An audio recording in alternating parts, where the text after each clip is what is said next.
Hi, welcome back guys. This is your friend, Lettuce Head Fanfics, back with amazing fanfiction. This is the series of What If Deku Had an Invisible Presence Quirk. Please give this video a like and subscribe to the channel if you want more videos like this. Now let's get into the fanfic. Orange beams of sunlight filtered through the blinds as the sun bid farewell to the evening and waited in anticipation for the morning.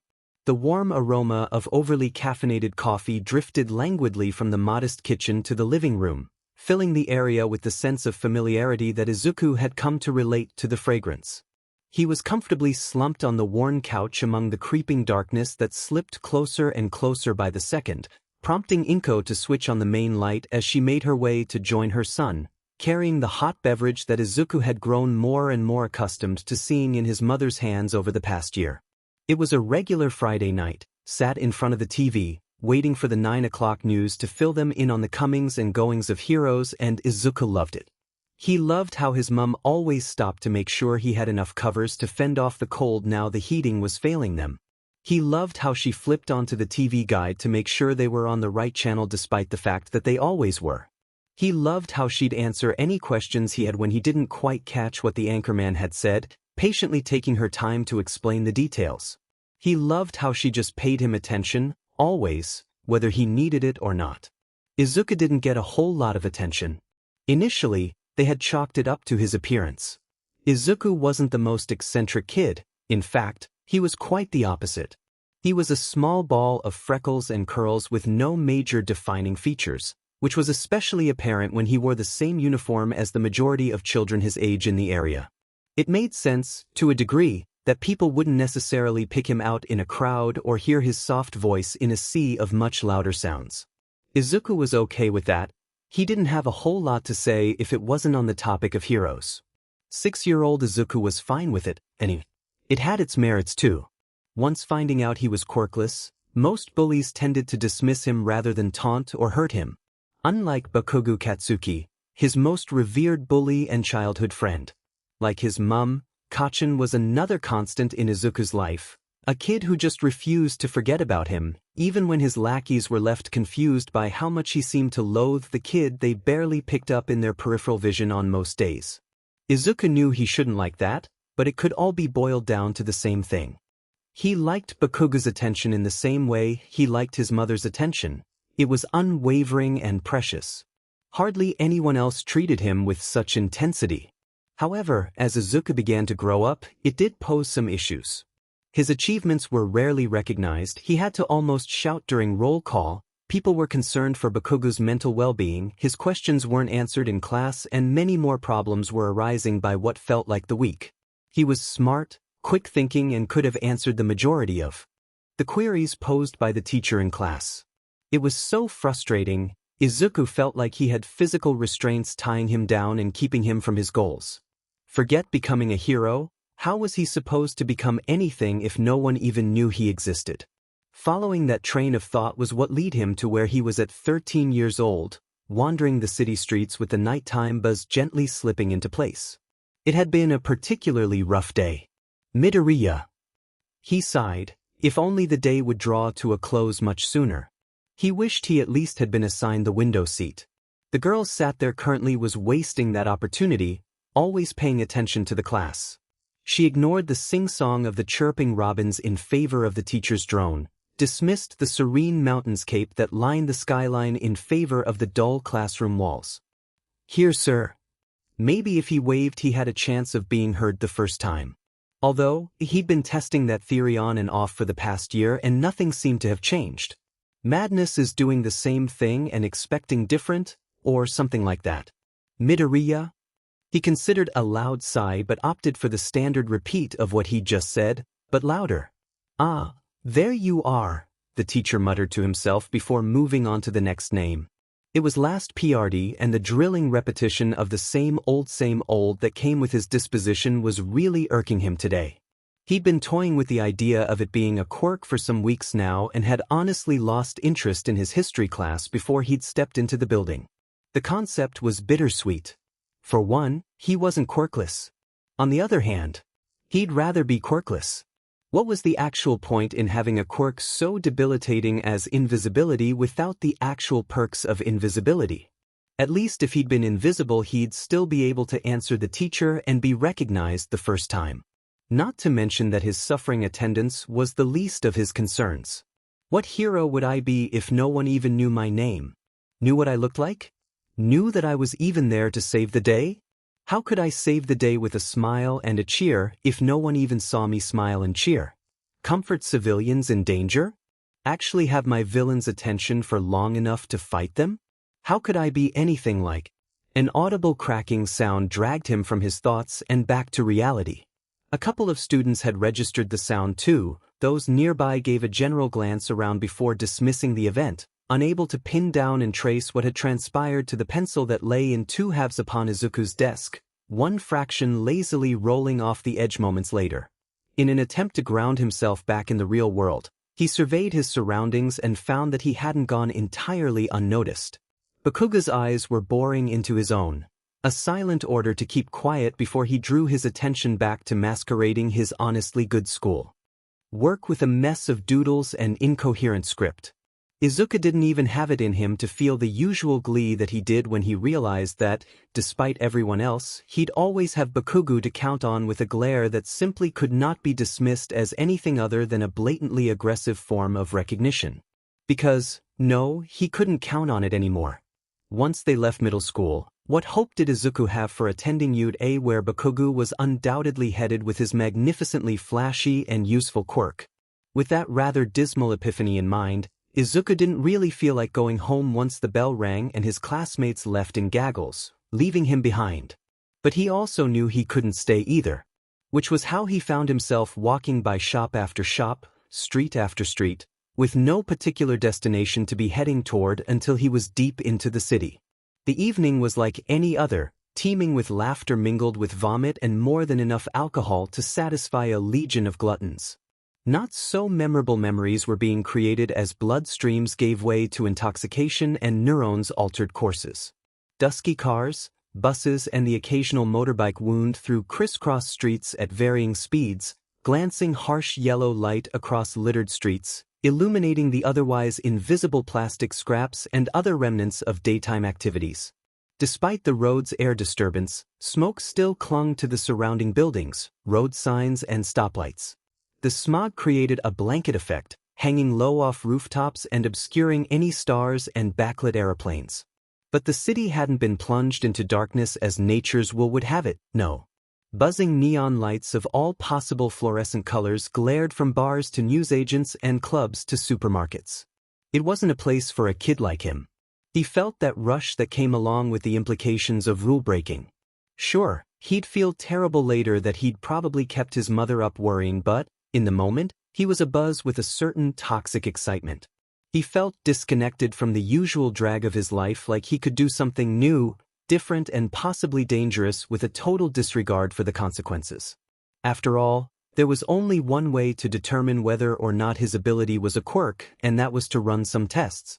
He passed a convenience store when an idea that put his morals on the lines popped into his head. The white light from the establishment painted the pavement in a harsh glow and allowed him to see just clearly enough to make out a rather burly-looking man behind the cash register. Upon closer inspection, as Izuku made his way into the shop almost subconsciously, he noticed that the guy had some rather impressive red scales running down the sides of his arms. When combined with the assistant apron he had draped across his torso, he was quite an intimidating sight despite the conflicting styles. If Izuku was caught, he'd face something quite painful. That only urged him to take up the challenge he had thought up. He walked, a little less hunched over than he usually would, into the shop and started stuffing his pockets with miscellaneous items off the shelves. Magazines, sweets, cigarettes and anything that he laid his hands upon until his school jacket pockets were stuffed full. It was an effort to be noticed without outright calling out to the man who just continued to stare right through him. He tried his best not to start giggling hysterically at the absurdity of the scenario. It was when he was halfway down the street and homebound that the reality of the situation finally sunk in. He'd stolen. He'd committed a crime. His quirk was perfect for villainy. Whether it had been the draw of the bright lights, the thick scent of intoxication in the air or general evening feeling that had brought him to do this didn't matter, but the implications did. Suddenly feeling weak at the knees, he grasped onto a nearby lamppost for support as it dawned on him, crushing his mentality and purpose in one fell swoop. He could feel the tears pricking at his eyes already, blurring the neon lights into a mesh of pretty colors. When he finally broke, he broke hard, collapsing to the ground with a woeful succession of whimpers and hiccups. "That I didn't. I don't want this." He mumbled his directionless pleas between bubbles of salty saliva and small gasps, holding onto his chest as though it'd calm the erratic beating of his heart. He didn't know when or how, but he had moved into a seated position against the cold wall, but planted upon the unforgiving and arguably colder floor. He observed his surroundings without a clue as to what to do aside from simply waiting for his eyes to dry up. He couldn't go home, so instead, he watched as life continued on around him. Across the road from him, a drunken couple staggered on their merry way, giggling and sniggering and guzzling all the while. They passed the disused warehouse, one of many with paint peeling, neglected by the pompous businessman and reclaimed by the common homeless man. Opposite to that, manufactured music verging on becoming white noise was blaring out of a seedy casino. Betters of matching attire milled in and out of it. Placing a store, casino, and warehouse next to each other seemed a little strange. He couldn't help but analyze. It was what he did best. The arbitrary collection of establishments was located on the outskirts of the town, yet the road was as busy as any other. He speculated that the taxi rank a short ways down the street helped. That also posed the question of how he'd gone from the inner city to where he currently sat, uncomfortably slumped. A distant cry begged for his attention, and he snapped his head in the direction it had come from. A woman in a frilly yellow dress was pointing at a running figure with a certain air of desperation that just screamed, "Help me!" Izuku blinked away his bleary vision as the figure in question got closer and closer, unaware of the Izuku's presence. All it took was for him to stick out his leg like a classic school bully, and the person went flying headfirst into the pavement. A little crumpled and overly dazed, the man now lay a mere few feet from him, loudly groaning in an attempt to rile himself up enough to stand. Even closer was a glistening gem-riddled purse that just didn't fit the guy's navy Adidas tracksuit. Izuku recognized redemption when he saw it and grasped it firmly with two hands. All he had to do was stand, pick up the purse and make his way to the woman. Once the man resumed his getaway empty-handed, Izuku made his presence known to the woman with a small shout. "Miss, is this yours?" The sheer look of pure relief that overtook the woman's face was enough to provoke his trodden pride to rear its head and bask in that feeling of goodness that came with helping others. She took what was rightfully hers and expressed her gratitude by slipping a few coins into his hand, which he tried valiantly to refuse, but he just couldn't get his stutters to formulate words because of how overwhelmed he was. With a few more thank yous and an embarrassed giggle from Izuku, the woman in the yellow dress left his sight, purse in hand. "That's that then," Izuku thought aloud, smiling to himself. He gave the cash in his palm a pensive look. Time to make things right. With his faith restored and a leap in his step, he returned the stolen items to the convenience store and tipped the cashier, unbeknownst to the man himself. With the remaining coins, he used a payphone to dial the house phone to reassure his mother. "Hello. Izuku baby, is that you?" His mother's worried tone rung painfully in his ears, but it couldn't dampen the hopeful flame that had been lit within him that evening. "Yes, Mum, I'm really sorry I couldn't tell you earlier. I stayed late at school to work on a project." "Oh, thank goodness. I was so worried, I thought something had happened to you." He really couldn't blame her for how she felt.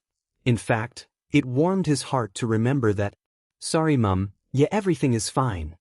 In an unforgiving world where most didn't know his name. "It's getting awfully late, sweetie. Are you on your way back?" He'd always have his mother keeping him in her thoughts. "Yeah, I'm gonna catch the first train that comes. Oh, and Bakugu for a short while." It was a Wednesday morning, and roughly a year had passed since that fateful day in the outskirts of town. School was close to ending for the year, and the transition from middle school to high school was just beginning. Izuku had every reason to be excited, if a little nervous. Yet, The first thing he registered as his alarm clock dragged him from a dreamless sleep was the foreboding feeling of dread sitting in the pit of his stomach. He contemplated simply rolling over and trying to grasp onto his final dregs of unconsciousness, but he knew that he just had to face what the day had in store, just like any other. It was careers day. He had a lot to think about but settled on shoving all thoughts related to the event to the back of his mind as he focused on getting ready. He washed, dressed, checked his bag was packed properly, books, hero analysis, pens, pencils and phone, which he had been given after the late-night fiasco to avoid worrying his mother in the future, and ate without a single thought pertaining to the inevitability that would be his self-confidence undoing via the means of a certain bull-headed blonde boy. Fast forward to the end of the day and Izuku positively hated the fact that his feelings were never wrong. Everything was mostly the same. It was last PRD. Izuku still envied the girl at the window seat and still found history quite uninteresting, pre-Quirk era anyway. Yet, no matter how much he distracted himself from the fact that the teacher was indeed reaching into his desk for career forms and was indeed drawing the lesson to a close, it was still going to happen. It's time to start seriously thinking about your futures. If I concentrate on the hatching birds on the tree branch outside hard enough, maybe, just maybe, I'll suddenly develop the ability to shapeshift into animals. I would hand out these future career forms but... Or perhaps if I stare at the passers-by below with an intense enough scrutiny I could switch places. I assume you all want to be heroes. Nope. Was not working. Career forms are flying everywhere. Quirks are being activated. Not at all.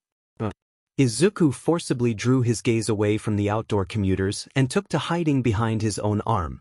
Inwardly he was ashamed of his cowardice but he couldn't help feeling as such while he gingerly raised his hand to join the collective of rowdy students applying to be heroes. When he thought rationally about it, there wasn't really much of a reason for him to be so rattled as the only real threat was Bakugo who was conveniently sat on the next row over. He wasn't even in the same column. Peeking over his arm, Izuku eyed his one and only threat. That boy was the epitome of teenage rebellion, repurposing the table with his feet and confining his hand to his pockets when they weren't used for displays of raw power. Looking at him, it was almost as if Izuku could count the seconds before the impending explosion. Sensei, don't lump me in with those losers. Explosive in his demeanor as well as in his quirk, Bakugo was on another superiority rant. Izuku had to be careful of those. He was an easy target when it came to the subject of ability, being a so-called useless Deku. While preparing to block out the blonde's tirade, he noticed a strange sensation he couldn't quite place. It wasn't as though it were a tangible feeling like touch or smell, but something was. Like he was missing something. You're also going for you, aren't you, Midoriya? Time slowed down, almost to a halt, as Izuku processed the fact that he'd just been directly addressed by the teacher.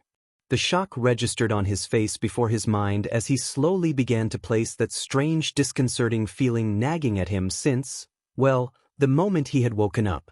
He had just classed it under the same category as he had all of the dread and anxiety. But no, this was different. He had lowered his quirk. He wasn't ready for the sudden barrage of disbelieving laughter and mocking aimed solely at him. The jeers, insults and comments were all for him, no one else. Usually, it was only Bakugo, yet the instant the quirkless kid's dreams had been revealed, it was time for everyone to take their turn, all at once. With a screech of a table and the clattering of a chair, Izuku stood up to defend himself. He may have a cowardly streak but he wasn't weak-willed. He'd defend his dream until the death of it. And honestly, it really helped that his classmates didn't have a clue regarding his plans. I'm not even Dash. Come on, Deku. There was a blast and a bright blinding light briefly took hold of Izuku's vision. The habitual reflexes kicked in and he was pressed tight against the nearest wall within seconds. Forget the crappy quirks. You're totally quirkless and you think you can rub shoulders with me? It was as if the whole class involvement was really pushing Bakugo past his usual measure for violence. Fortunately, this altercation wasn't about to be so usual. I'm not even going for heroics. To Izuku, it sounded like an undignified squeak of acclaim. To Bakugo, it sounded like an entirely different person was speaking. All his bully could produce in response was a confused, "What?" "It's a half-lie, but I can work with this." Izuku hedged his bets and took the momentary lull of silence that had taken over the class to stand upright and dust off his clothes. "I'm headed for general studies. The course is still really hard to get into, but..." The silence in itself was overwhelming, never mind the intense attention everyone in the room was paying him. He hadn't had this many eyes on him since preschool. Yet he wouldn't let himself waver. "Even I know I don't have much of a chance at the hero course as I am right now, and I'm strong enough to acknowledge that. But I know I'm smart, I have what it dash." There was a quick succession of knocks on the door, soon followed by the English teacher's head as she popped into the room. "Hi, do you have any spare career forms? I didn't think any of my students would want any." She smiled sheepishly. Heads were slowly turning away from Izuku to zero in on the mundane conversation the two teachers were having. The history teacher was picking up forms, nothing all that interesting. "Ah, yes, sure, let me just pick these up for you." He handed them over to the woman with a small smile. "There you go." "Thanks." She left as quickly as she had appeared. Just as Izuku was about to continue his small speech, the words got caught in his throat as he realized that the only pair of eyes on him were red and intimidating. Just as he'd gained enough confidence to show the class how wrong they were and how good Izuku's aspirations were, his quirk had activated. Rather untimely. The teacher gave a small puzzled glance around the room and then at the clock before announcing that he was dismissing the class early. With a few cheers and a synchronized "yes," the students quickly drifted into the hallway, followed by the teacher. Izuku wished he could join them, so badly, yet he was confronted by an obstacle. An explosive obstacle. On the plus side, at least Bakugu's left hand was in his pocket. That means he's not planning on directly attacking me. Or at least not with an overly malicious intent. General studies, huh? Yeah. Won't need this then. One of Bakugu's many trademark smirks? Or were they grimaces? Sometimes Izuku found it hard to draw the line, contorted his face as he carried out his deed, smashing his hand onto the Izuku's desk, firing off one of his smaller yet not to be discounted blasts. "See you around, nerd." The culprit shouted over his shoulder as he sauntered away from the scene. With a cautious tenacity, Izuku picked up the remains of his most recent hero analysis book and tried his best not to whimper. "Just doesn't make sense, why would it deactivate? I can't recall any time that it's happened before and there wasn't anything new to trigger it, not really. It reactivated when everyone turned on me, roughly speaking, but that doesn't have any correlation with what made it deactivate as it's completely normal for everyone to disregard." It wasn't quite evening yet it wasn't quite afternoon if the sun was anything to go by, not quite hanging low but not quite high. Fluffy clouds decorated the blue canvas of the sky, looking as though they could have been pinned down with how slow they were moving. Much like the aerial activity, traffic was piling up to the point that Izuku could simply stroll down the lane and still beat the cars home. Not that he could appreciate all of the wonders of nature, he waxed poetry about when he longed for the window seat. The white-cheeked starlings flitting around each other in harmonious dances were ignored and the whispering of the trees went unheard. Izuku was too busy replaying recent events on repeat and mumbling inconclusive theory after theory to no avail. It was a wonder how he even noticed the mass of slime bursting out under the bridge. "Woo-ah!" A strangled cry tore from his throat as he fell back simply out of shock while the gelatinous creature surveyed the scene, eyes looking past and straight through Izuku. "Huh, no good, need to find a vessel." The thing muttered to itself, completely unaware of the boy staring at his grotesque form with a morbid sense of awe. If the first unexpected intrusion wasn't enough for Izuku, the second really took the cake. "Stop right there, villain." All might and all of his hulking glory burst out from the same entrance as the monster now dubbed villain had, smile on and raring to go. Izuku didn't even get to fully appreciate that his favorite hero since before he could even remember was right there within a meter of him before the man had obliterated the slime with one of his oh-so-famous smashes. Before long, he was collecting it up into empty bottles as though it had never even desecrated the alley with its presence in the first place. All might? The downside to this miraculous event? The hero couldn't even catch Izuku in his peripheral vision. I guess it's time I turn you over to the authorities, He made vague gestures towards the bottled villain and almost looked a little disheartened when he didn't receive a response. He doesn't even know I'm here. Why can't I just deactivate it like I did before when I actually want to? I need to do something. Izuku just couldn't let this chance meeting, if he could even call it that, with his idol, the majority of Japan's idol, and then some, go to waste. With that desperate wish in mind, he pushed himself to do something a lot more desperate. Like clinging to the leg of a man who just so happens to be flying through the air, desperate. Powerful gale forces threatened to rip the skin right off his face, distracting him from the truly mesmerizing bird's-eye view of the city blurring together like it had been a still wet painting that had been swept into a singular streak by one slide alone. The previously seemingly unmoving clouds were forced into motion, parting for the man of the hour's journey and his yet-to-be-discovered stowaway. Between clutching on for dear life and preventing the decapitation of his own head, Izuku willed his quirk to lower, focusing as hard as he could on making the connections within the metaphysical space that his latent ability existed within. A child? All Might exclaimed, the incredulity of the situation almost causing his voice to go up an octave. Where did you come from? Long story. Izuku strained against the rushing air current. If he could even come close to controlling his gaping mouth, he would have been beaming. He noticed me. Glee soon filled his being despite the absurdity of the circumstances. Luckily for both the surprised flyer and the impromptu passenger, the two landed with varying degrees of finesse. You shouldn't be jumping on heroes. Never mind heroes in the air. The strength of All Might's booming voice rivaled the winds of the jump. How you managed to get there in the first place baffles me. What is it? A kangaroo quirk? Rabbit? I don't have the time for this. Any joy from Izuku's breakthrough was rapidly wiped away by his favored hero's short lecture.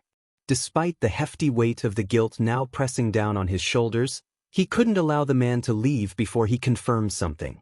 Something he'd been questioning for the past year.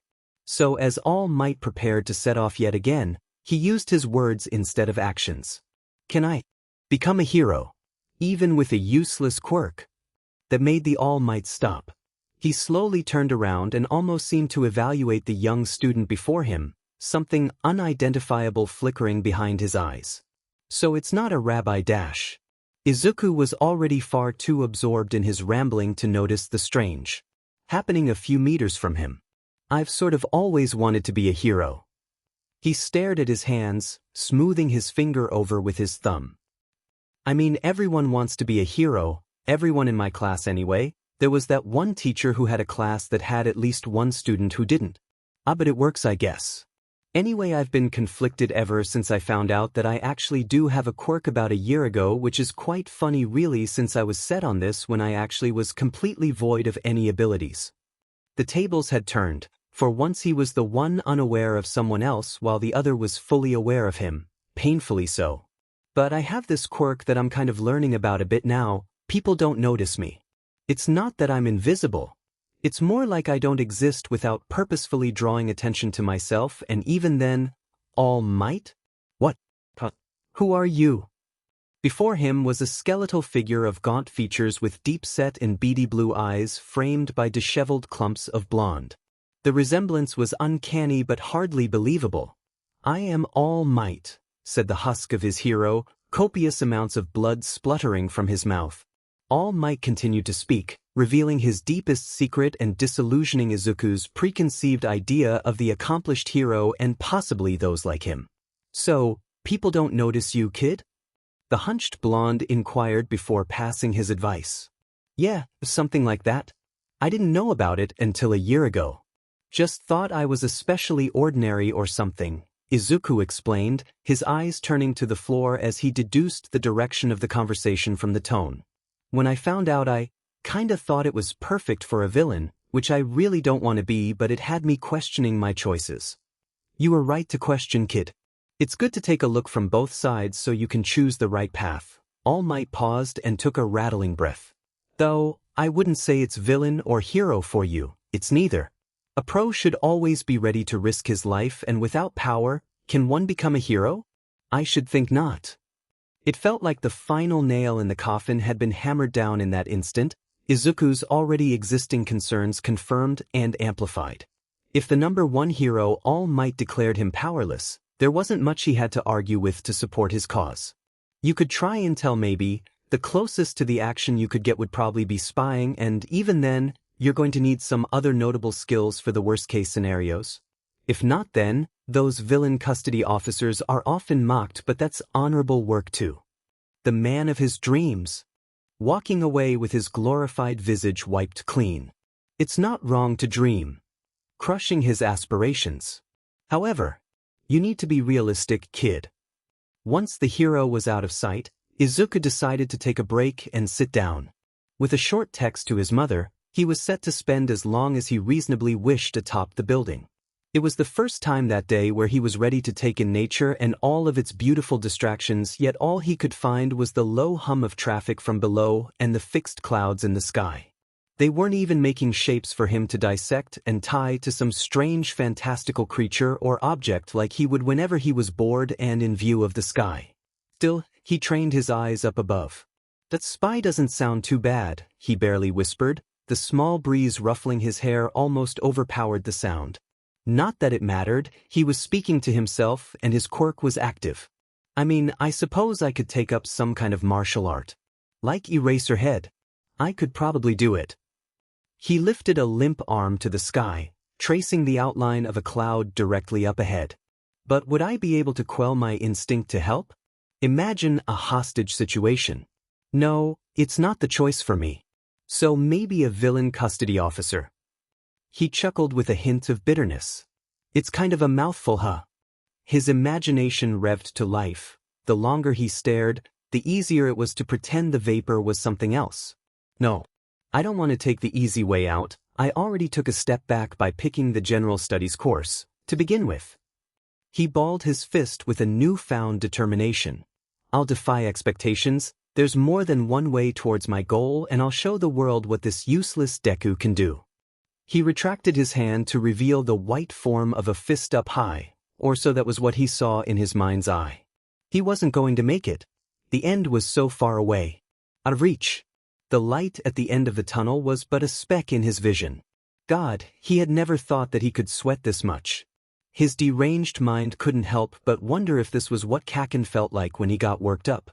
Palms sweaty, knees weak, arms heavy, something about post. He flopped onto the cold, unforgiving floor in exhaustion, with no regard to the much comfier and overall just generally nicer bed within a foot of him. Exercise was hard. When he'd first sat down at his computer and researched into the whole get fit fast business, he'd been pumped. Devising the most time-efficient strategy, employing all of the relevant knowledge he'd acquired into his project, and creating a strict diet and routine, that was easy. For him, formulating the perfect, healthy living and beyond regiment, as he had named it, was far from difficult when compared to the actual practicality of the grueling torture he'd signed himself up for. Izuku was never all that interested in sport, or anything particularly athletic for that matter. When he and his friends went on their so-called adventures into the local woods, he was much more invested in observing the wildlife around him over dashing through leaves and bushes like a ground-bound Tarzan. "Hey, Kaachan, look at all the ladybirds." Who cares about ladybirds? They're slow and don't even fly good. So, as he probably should have expected, exercise wasn't exactly coming naturally to him. If anything, it was completely unnatural. What animal in any ecosystem on Earth starts hurling after running? Running was a pretty basic fundamental of life, was it not? Survival of the fittest, I guess, he surmised, a little cynical, as he rose from the ground and forced himself to resume his press-ups. He'd come to the conclusion that he'd need basic physical strength to either act as an alternative or to complement his quirk depending on the situation. His later research further cemented that ideology once he'd found a forum full to the brim of kids aspiring to join UDA, swapping their game plans and schemes in hopes of bettering their odds. Izuku saw a certain irony in it, given that they were essentially trading possibly tie-breaking information with the enemy, but to point that out would be hypocritical of him. Within days, Izuku had become an avid user of the forum and even found himself conversing regularly with some of the same people who had similar circumstances, those with non-beneficial, useless, quirks and those who were downright quirkless. One user in particular caught his attention, describing his quirk as essentially redundant in the exam, going for general studies. When Izuku had questioned the guy further, he'd simply been given a one-word answer. Robots. That was what set Izuku on the path for general studies in the first place. Although he was still teetering between going for the practical exam for the heck of it or just sticking to what he knew best, books. How was he supposed to take down a robot with his bare hands? He really wasn't the offensive type as it was when it came to confrontation against humans, never mind hulking beasts of machinery. Out of curiosity, he'd looked into the user's profile and quickly found that he'd put down his quirk as of the telepathic variant, which undeniably made sense. Izuku himself had put his own down on that side of the spectrum since no other default branch available on the forum seemed to fit him much better. After the first week, Izuku felt horrendous. Sit-ups had torn his abdomen apart, running had flushed his entire system, and biking had honestly just straight up killed him. He honestly didn't feel like he could go on. He didn't even see that much of an improvement either. He'd lost weight. That was a negative if anything. Once the first month had passed, Izuku was feeling much better. 10 sit-ups were a breeze, he could run to the park and back without vomiting, and cycling was actually quite fun. He'd improved his diet too, loaded with a lot more content to ensure that he actually had something that could turn into muscle. He had also learned something. The internet can tell you what's best for the average person but not for your individual self. The whole process was more of a sophisticated trial and error of sorts. The running also allowed him to explore his area more, especially when he expanded his limits. It was how he'd stumbled across the beach in the first place. It wasn't exactly the deal. It gave him more of an urban dumpster than pretty vacation spot vibe. The place was a mini industrial jungle littered with anything from tin cans to hollowed-out vans, reminiscent of some dystopian fiction he had once read. The name of the novel escaped his grasp, but it allowed him to give the place a second look past his first once-over, appreciating the rural decay, or whatever that hipster nonsense was about. Taking a break from his usually tight routine, he slipped between rusted locker complexes and retired washing machines and realized that maybe, just maybe, the hipsters were right about this. This was especially apparent when the sunlight hit the steel flats just so and gave the scene a blurry ethereal wash. Plus, no one was around, which was a real bonus in itself. That night, he'd implemented a new element into his daily plans, making a point to utilize the Forgotten Paradise once or twice a week. Come the day of the exam and Izuku felt kind of confident. Not confident in the sense that he was sure he'd ace the practicals. Not even confident in the sense that he even stood a chance against the robots. He just felt a whole lot abler than he had a few months ago, and that was something. The serenity of the season really helped too. Crisp winter air flourished at this time of year, stripping the trees bare and granting every breathing being with dragon breath for a few months. He supposed he could describe the spiny branches as clawing for the sky, awaiting the sweet release of death, or use some other depressing metaphor, but the whole urban decay, mini-enlightenment thing had really opened his eyes when it came to seeing the good or beauty in something that wasn't always obvious. In fact, that new appreciation he was fixated on was what allowed him to lose concentration and almost miss the incoming barreling personification of pocket-sized war that was Bakugo Katsuki. What the F are you doing here? Well, wanted to just. His words ran away from him in face of his old friend. The natural defense that came from his quirk normally allowed him to escape most conflict, but it was completely redundant in the case of the red-hot anger of the boy before him. Izuku had a number of theories for why that was, but, right now, he seriously needed to focus on not being pummeled before even reaching the steps of UA. Luckily for him, Bakugo was faced by a rather infuriating, for him, predicament. Be glad I didn't catch you on the way here. I don't want to risk my chances of getting into you just to beat up some pathetic sheet stain that isn't even worth my time. And with that, the would-be bully stormed away with literal steam puffing from his nose thanks to the weather. After a couple of unsuccessful attempts of calming his erratic heartbeat, Izuku opted for simply plowing forwards and ignoring the lasting effects of the encounter that still racked through his nervous system in its entirety, only to trip and fall in his haste. Yet, what should have been a bloody nose and a terrible day overall turned out to be a quick taster of zero gravity and a cute girl who should not have been able to pull that act off. "It's my Quirk, I heard your little cry and well, it's a bad omen to trip and fall." Kind smile, kind face, human interaction, enough to send Izuku into a small stupor. She was gone before he could even splutter, "How could you see me?" wishing him good luck like the obviously kind soul she was. So kind. So confusing.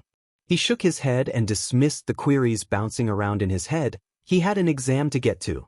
His lungs were screaming at him and he was pretty sure they were chanting something like, "Why the ever-loving fudge would you even try for the practical exam when you've ran the numbers and know you're destined to fail?" Meanwhile, if he had the breathing capacity to divvy out some sweet oxygen to speaking, he would have probably been saying something along the lines of, "Well sheet," in a very Kaachan-like fashion. Demon, did it hurt though? With a tremoring, ground-beating grumble, a sound he had soon come to know as a signal to evacuate immediately, yet another metallic monster screeched as its crosshairs locked onto the poor defenseless competitor. Was he even qualified enough to deserve that title? He was hardly competing. That was Midoriya Izuku. If Izuku focused hard enough, he could hear the spectating teacher's dismissal, discovering that his true quirk was supersonic hearing all along. But he was pretty sure that was just his mind messing with him.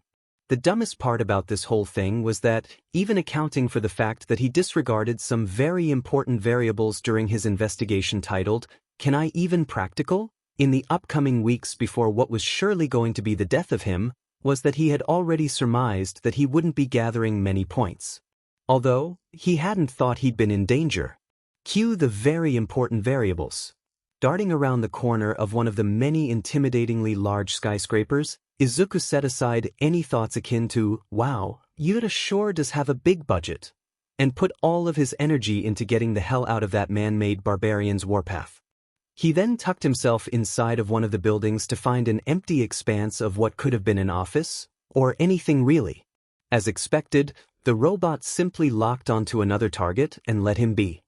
He stopped himself before his mouth spouted a muttered spiel on whether or not the robots were coded to not enter buildings or reviewed the entrance every time a would-be student, or not, slipped away. He didn't have the time for irrelevant tangents. The fact of the matter was that he was in no way invisible to robots. Which made sense in hindsight. Robots did not have the ability to notice things, they simply take in what they are programmed to do. Unless the programmer had specifically stated that the robot must disregard all green-haired 14-year-olds named Izuku, he was going to be picked on. As a result, his previous chances of maybe hitting it in a weak spot or something had been reduced from possible to who are you trying to kid? Thanks to one variable he had failed to consider. He tried to restrain himself from physically face-palming, he failed. Even so, he doubted he would have been able to take down many with the perks of his quirk. He was just a boy with above-average strength. Even that wasn't much in a world of super-powered quirks and heroes like All Might. At least he'd been exposed to a bunch of quirks though. There were so many awesome powers on display.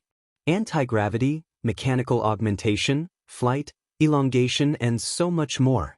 He was already deciding on which of his still-packaged notebooks he should dedicate to this day alone.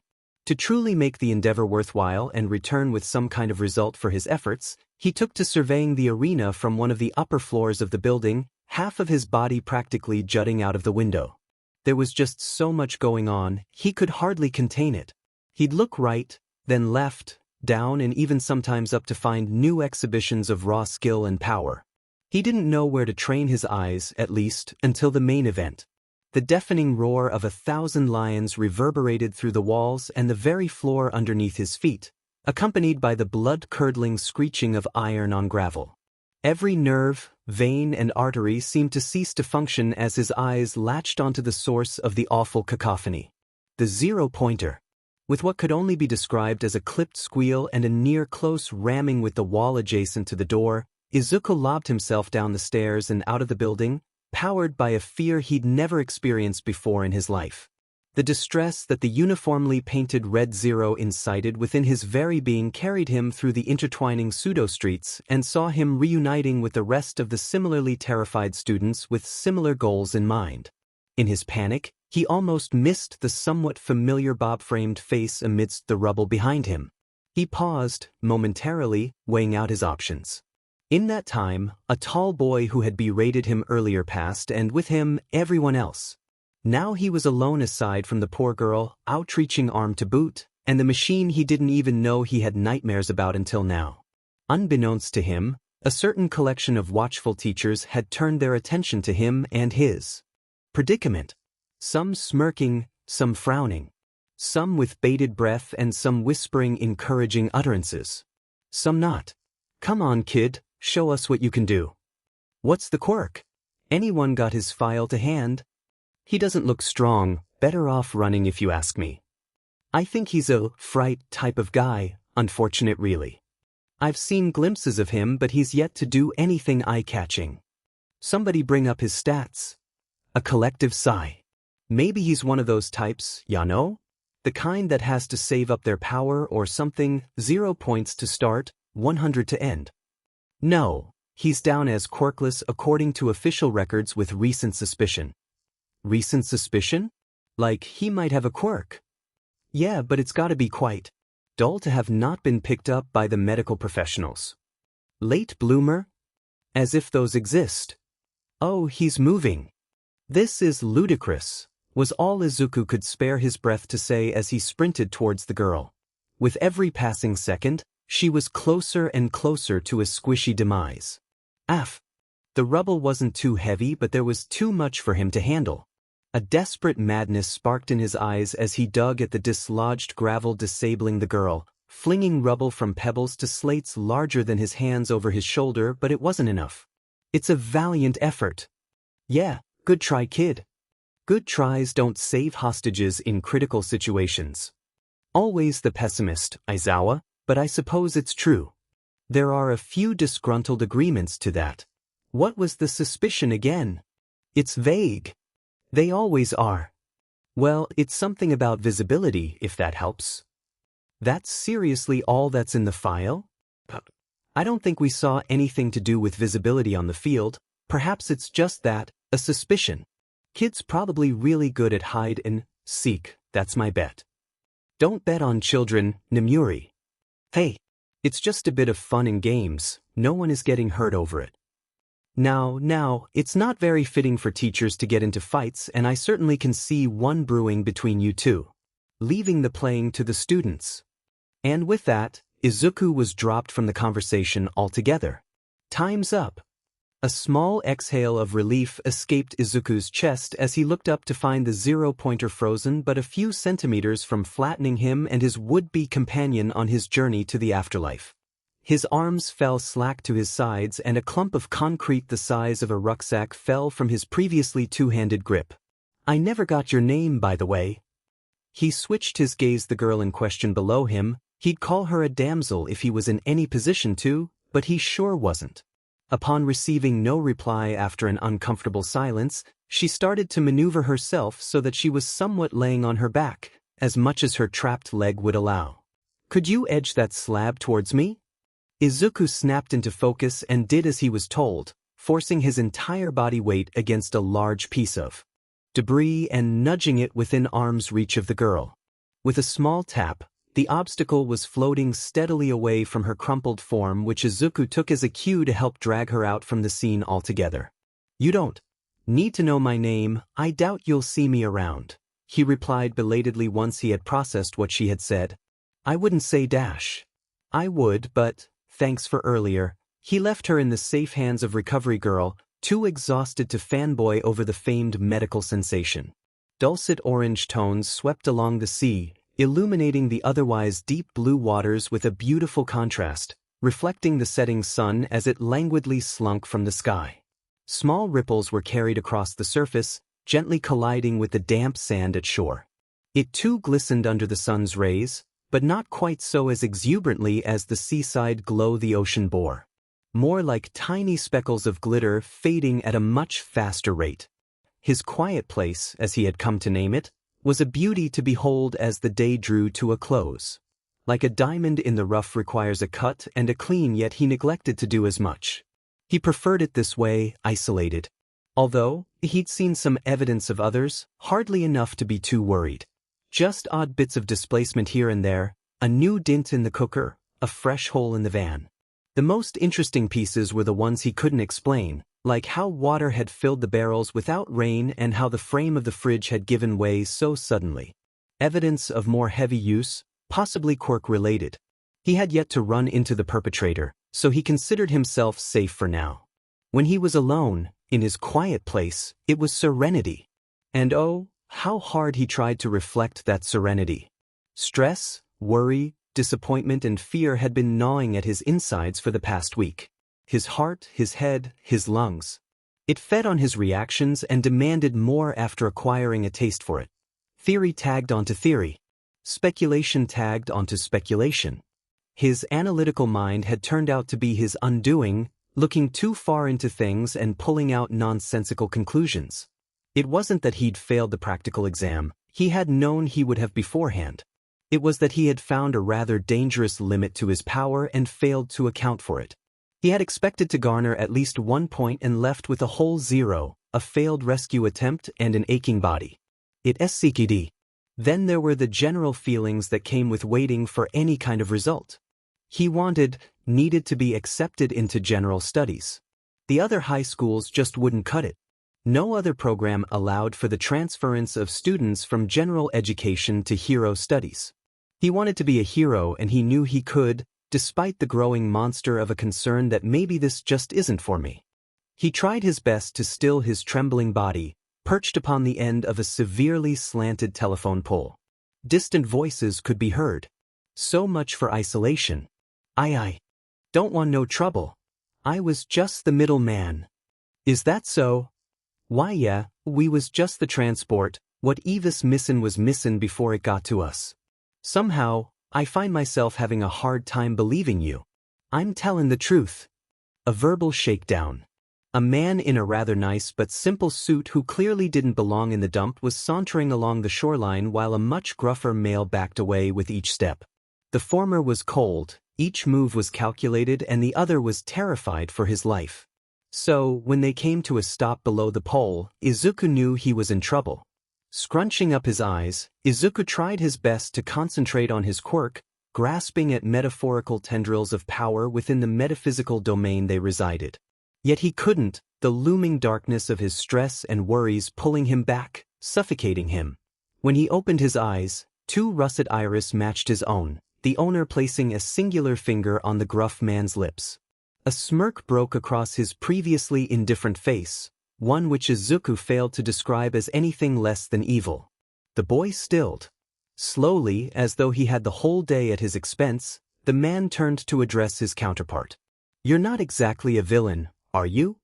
The other gulped, sweat visibly dripping from where the folds of his greasy hair met his forehead. "No, am just a middleman.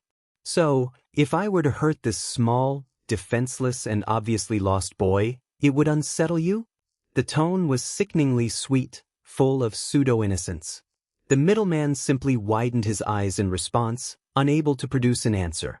The grin grew from evil to feral and evil in a matter of seconds, almost quick enough for Izuku to be questioning whether or not there had been a difference in the first place.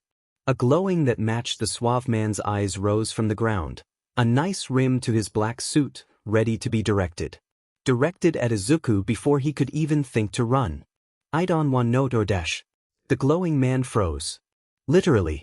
Ice ran from the steel caps of his boots to the ends of his crimson strands of hair, illuminated by the very last dregs of daylight. He was a living statue, posed in such a manner that whatever ill intent he had had in mind was glaringly obvious, hand outstretched towards Izuku, manic look in his eyes. It took him a moment to drag his own gaze from his, realizing that the middleman had made himself scarce, as had the perpetrator of the attack. It wasn't the small one. There's a trail of ice running along the sand from the opposite direction, and I doubt he'd go to such an effort to conceal his tracks so brilliantly and leave a decoy. It had to have been someone from the outside. Were they being followed? Did someone just happen to be around? Heroes that have ice quirks. There's not a whole lot, it's a pretty rare base quirk. Sure, there are variations of it. Oh, the sun gone. The sun's gone.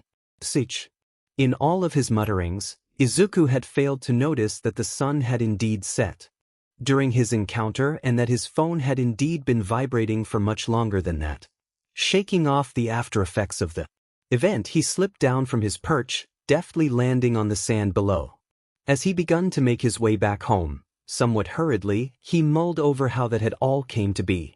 It wasn't long before he stopped in his tracks, eyes ablaze with the fire of a new-found discovery. It's stress. He almost leapt into the air, exclaiming his findings to anyone close enough to hear his giddy giggles. It's stress, it preoccupies too much of mind, stress inhibits my quirk. Another buzzing of the phone. Ah heck, Mum's probably really worried, yet he couldn't find it within him to do the same for her as he ran back home, overcome with joy despite the rundown of his day. Boom. Come on. Heamed. For the 5th time. It's 5 yen. He was hoping, like most kids and teens do, that the elongated vowels would annoy his mother into SBMSN and pry her hands from his too-short tie and ruffled blazer without having to actually physically doing so because that would just be rude. So he peacefully protested instead. Unluckily for him, much like most mothers, she had become immune to his whinings over the years.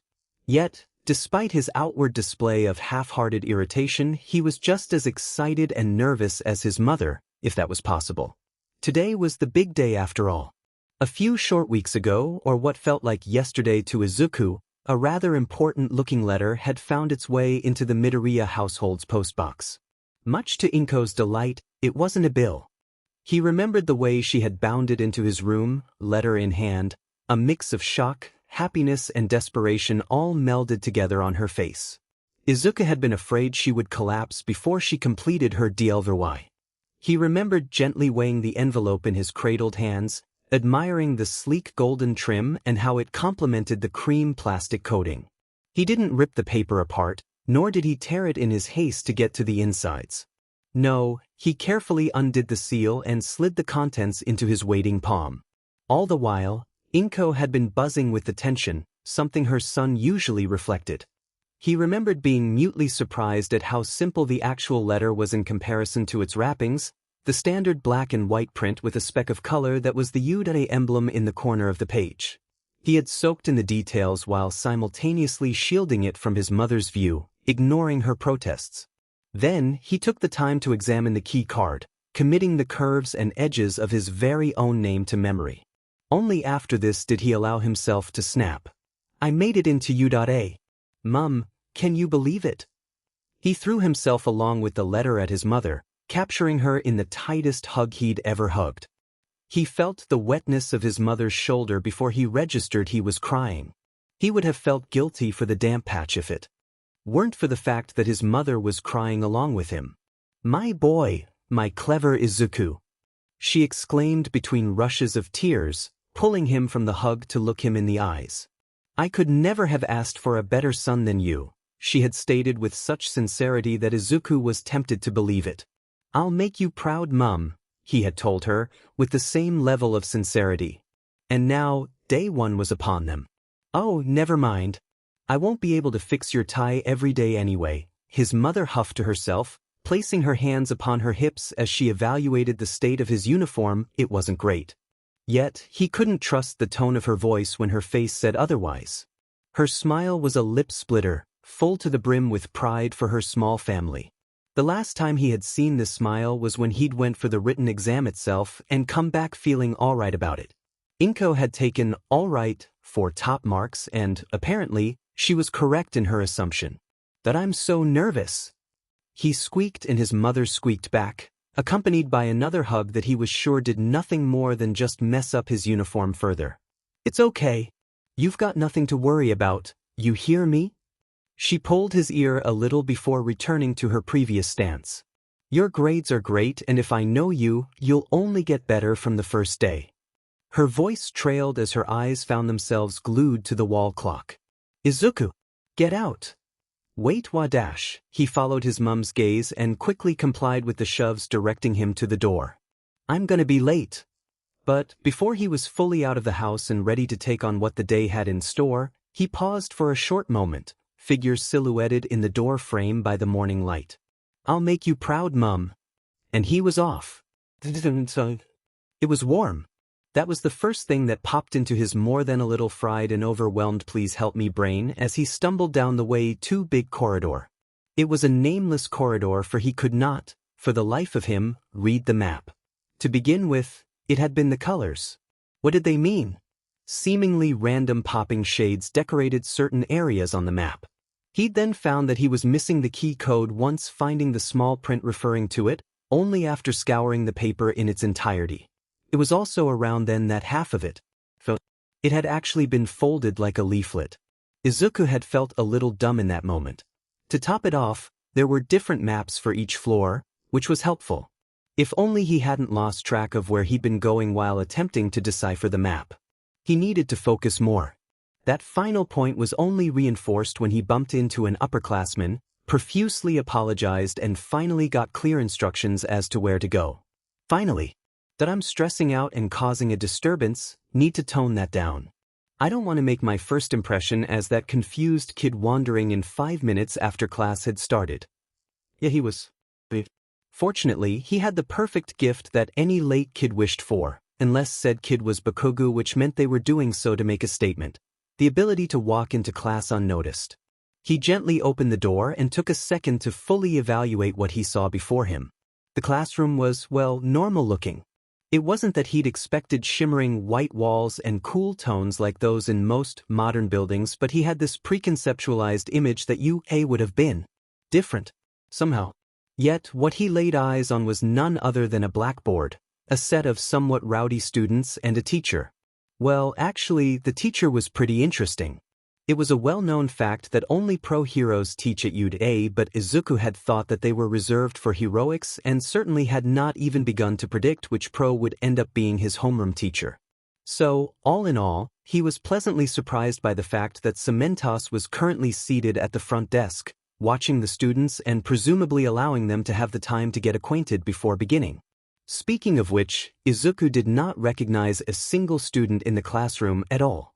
Anxiety was creeping up on him, he could feel it, so he made a beeline for the back of the class and sat himself down when presented with the prospect of lowering his quirk-induced social shield. Antisocial, the social shield hero. No, that doesn't work at all. Internally sighing, he turned to look at who he just sat next to. As expected, the purple-haired boy had yet to notice the presence of his new companion. Not that Izuku thought he would without his quirk. The guy was way too zoned out, looking out the window with glossy eyes. For a second, he even considered the likelihood of him even being present mentally before dismissing the thought.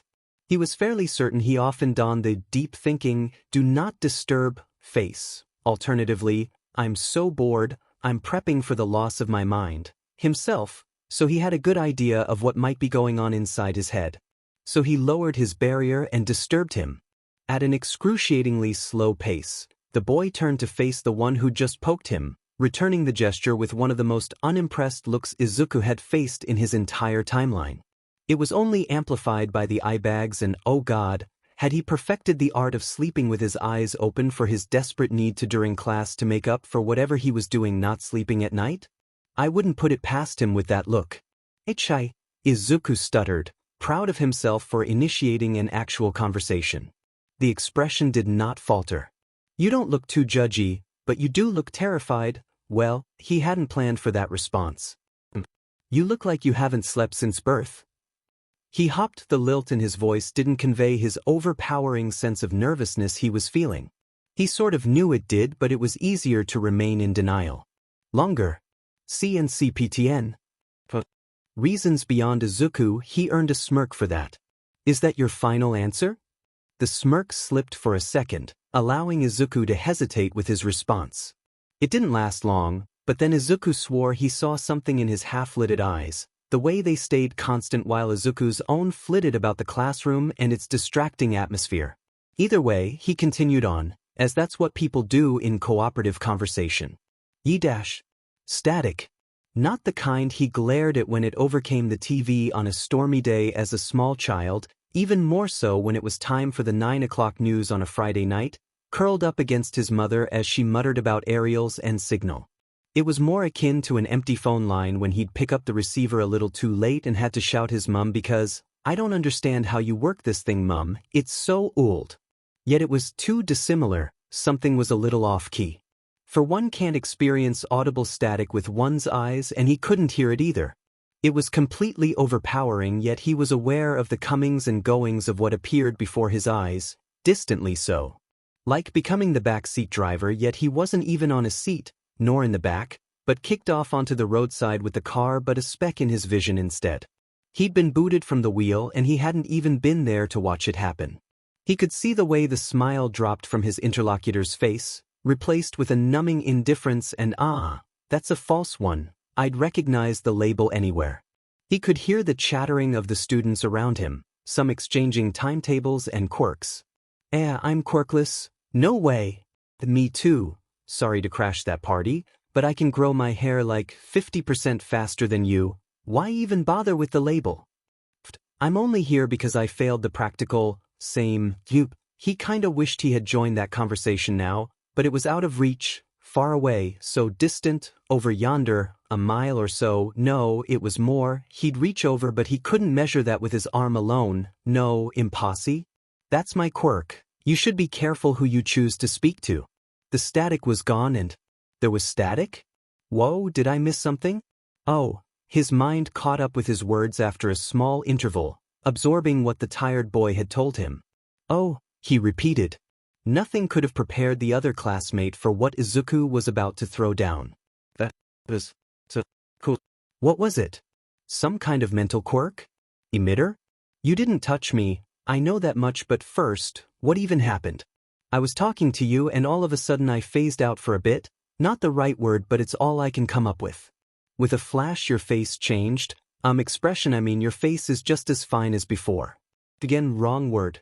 But I don't even know what happened. Was it my memory? Well, my memory is a part of it and oh my god you didn't even touch me, it just happened and so it was speech-based. If so powerful, oh my god please tell me what those need. No. The boy trained his eyes on Izuku. Confusion? Or was it shock? Pushed his eyebrows to a crease and he seemed frozen between a slump and a much tenser posture. His mouth opened before his words could spill out, which contrasted greatly against Izuku's sudden explosion. But whatever, it's brainwash. Pretty evil, huh? He seemed to have come to a decision, one which Izuku was not privy to, his expression morphing from shock confused to bored indifferent. That's still really cool. Even cooler. Imagine what you could do dash. Rob a bank, steal, murder without dirtying my hands dash. Apprehend villains without a fight, 100% truthful interrogation, the possibilities. Izuku ran over the other boys' suggestions like the newest model lawn mower of the generation after next. By the way, my name's Izuku Midoriya and I'm kind of a big fan of quirks in general, he added, almost as an afterthought. Shinso Hitoshi. Some dude who washes brains, Shinso responded, placing a hand on the back of his neck. Unbeknownst to Izuku, Shinso had just made the decision to allow him to stay. He'd done what no other kid had, looked for the good in his quirk, idolized it even. It was new and goddamn was he lucky to have found this naive boy before any of the more deserving, more suiting potential friends of the class had, because Shinso wasn't sure he'd have a chance otherwise. You've just practically dissected my quirk before even asking for my name. I think you owe me yours, he drawled, preventing his inner happiness from tainting his words and instead portrayed a sense of contentment. Bored contentment, sure, but contentment nonetheless. Izuku reddened, picking up on his abrupt behavior. Actually, this should be fun. His face lit up, he had come up with a brilliant idea. Looks like our teacher is writing something on the board. He vaguely pointed in the direction of the blackboard. Shinu's eyes followed. Gotcha. He brought up his affectionately named social shield and watched with glee as confusion briefly covered his victim's face as he turned back and looked straight past Izuku. He could always tell, the lack of focus in the eyes of those around him had been a little unnerving at first. It wasn't long before Shinso dismissed whatever fleeting notion of I was doing something. and resumed his window gazing as though Izuku wasn't there at all. He contemplated lowering his shield but dismissed the thought as Cementos began his lecture. Don't worry. Well, actually, you can't worry about things you aren't even aware of, so, I'll see you in half an hour? That's around when this introductory session is supposed to end, right? His question was met with nothing at all. Shinsu's eyes had adopted that glossy sheen again. Izuku blundered on anyway. He wasn't waiting for a response. Yeah, well, whatever time this ends, I'll get you back for your little quirk escapade. Izuku was glad that no one could hear him and his butchered sentences. So glad. Yui is all right, Shinso thought as he sat alone during break time, just him, a wooden bench, and the weak sunshine. Other students walked in droves and accumulated in groups, making fast friends in a place where no one really knows each other. Shinso certainly doesn't know anyone, and he's gathered from all the introductions happening around him that all the first years are in the same boat. Except Shinso was in the water, swimming alongside the boat with only the fish for company. Nothing new. Every time he got so much as within a meter of the other students, he was assaulted by the fast-spreading whisperings of the rumor mill, accusations spun from lies and half-truths. Don't let him touch you, one touch is all he needs. No, I heard that all you need to do is say hello. If he's really that dangerous, surely they wouldn't let him go to Yuta. Maybe he brainwashed the examiner, the teachers too. He was used to it at this point. Ever since he developed his curse, the gossip had been trailing behind him. An ever-present companion to his misery. Or so that was how it had been before. He'd long since built up a resistance to the taunting and prejudice and accepted his life for what it was. Lonely wasn't just a word, it was a state of being, and he didn't know any better. How could he long for the taste of something he couldn't remember experiencing?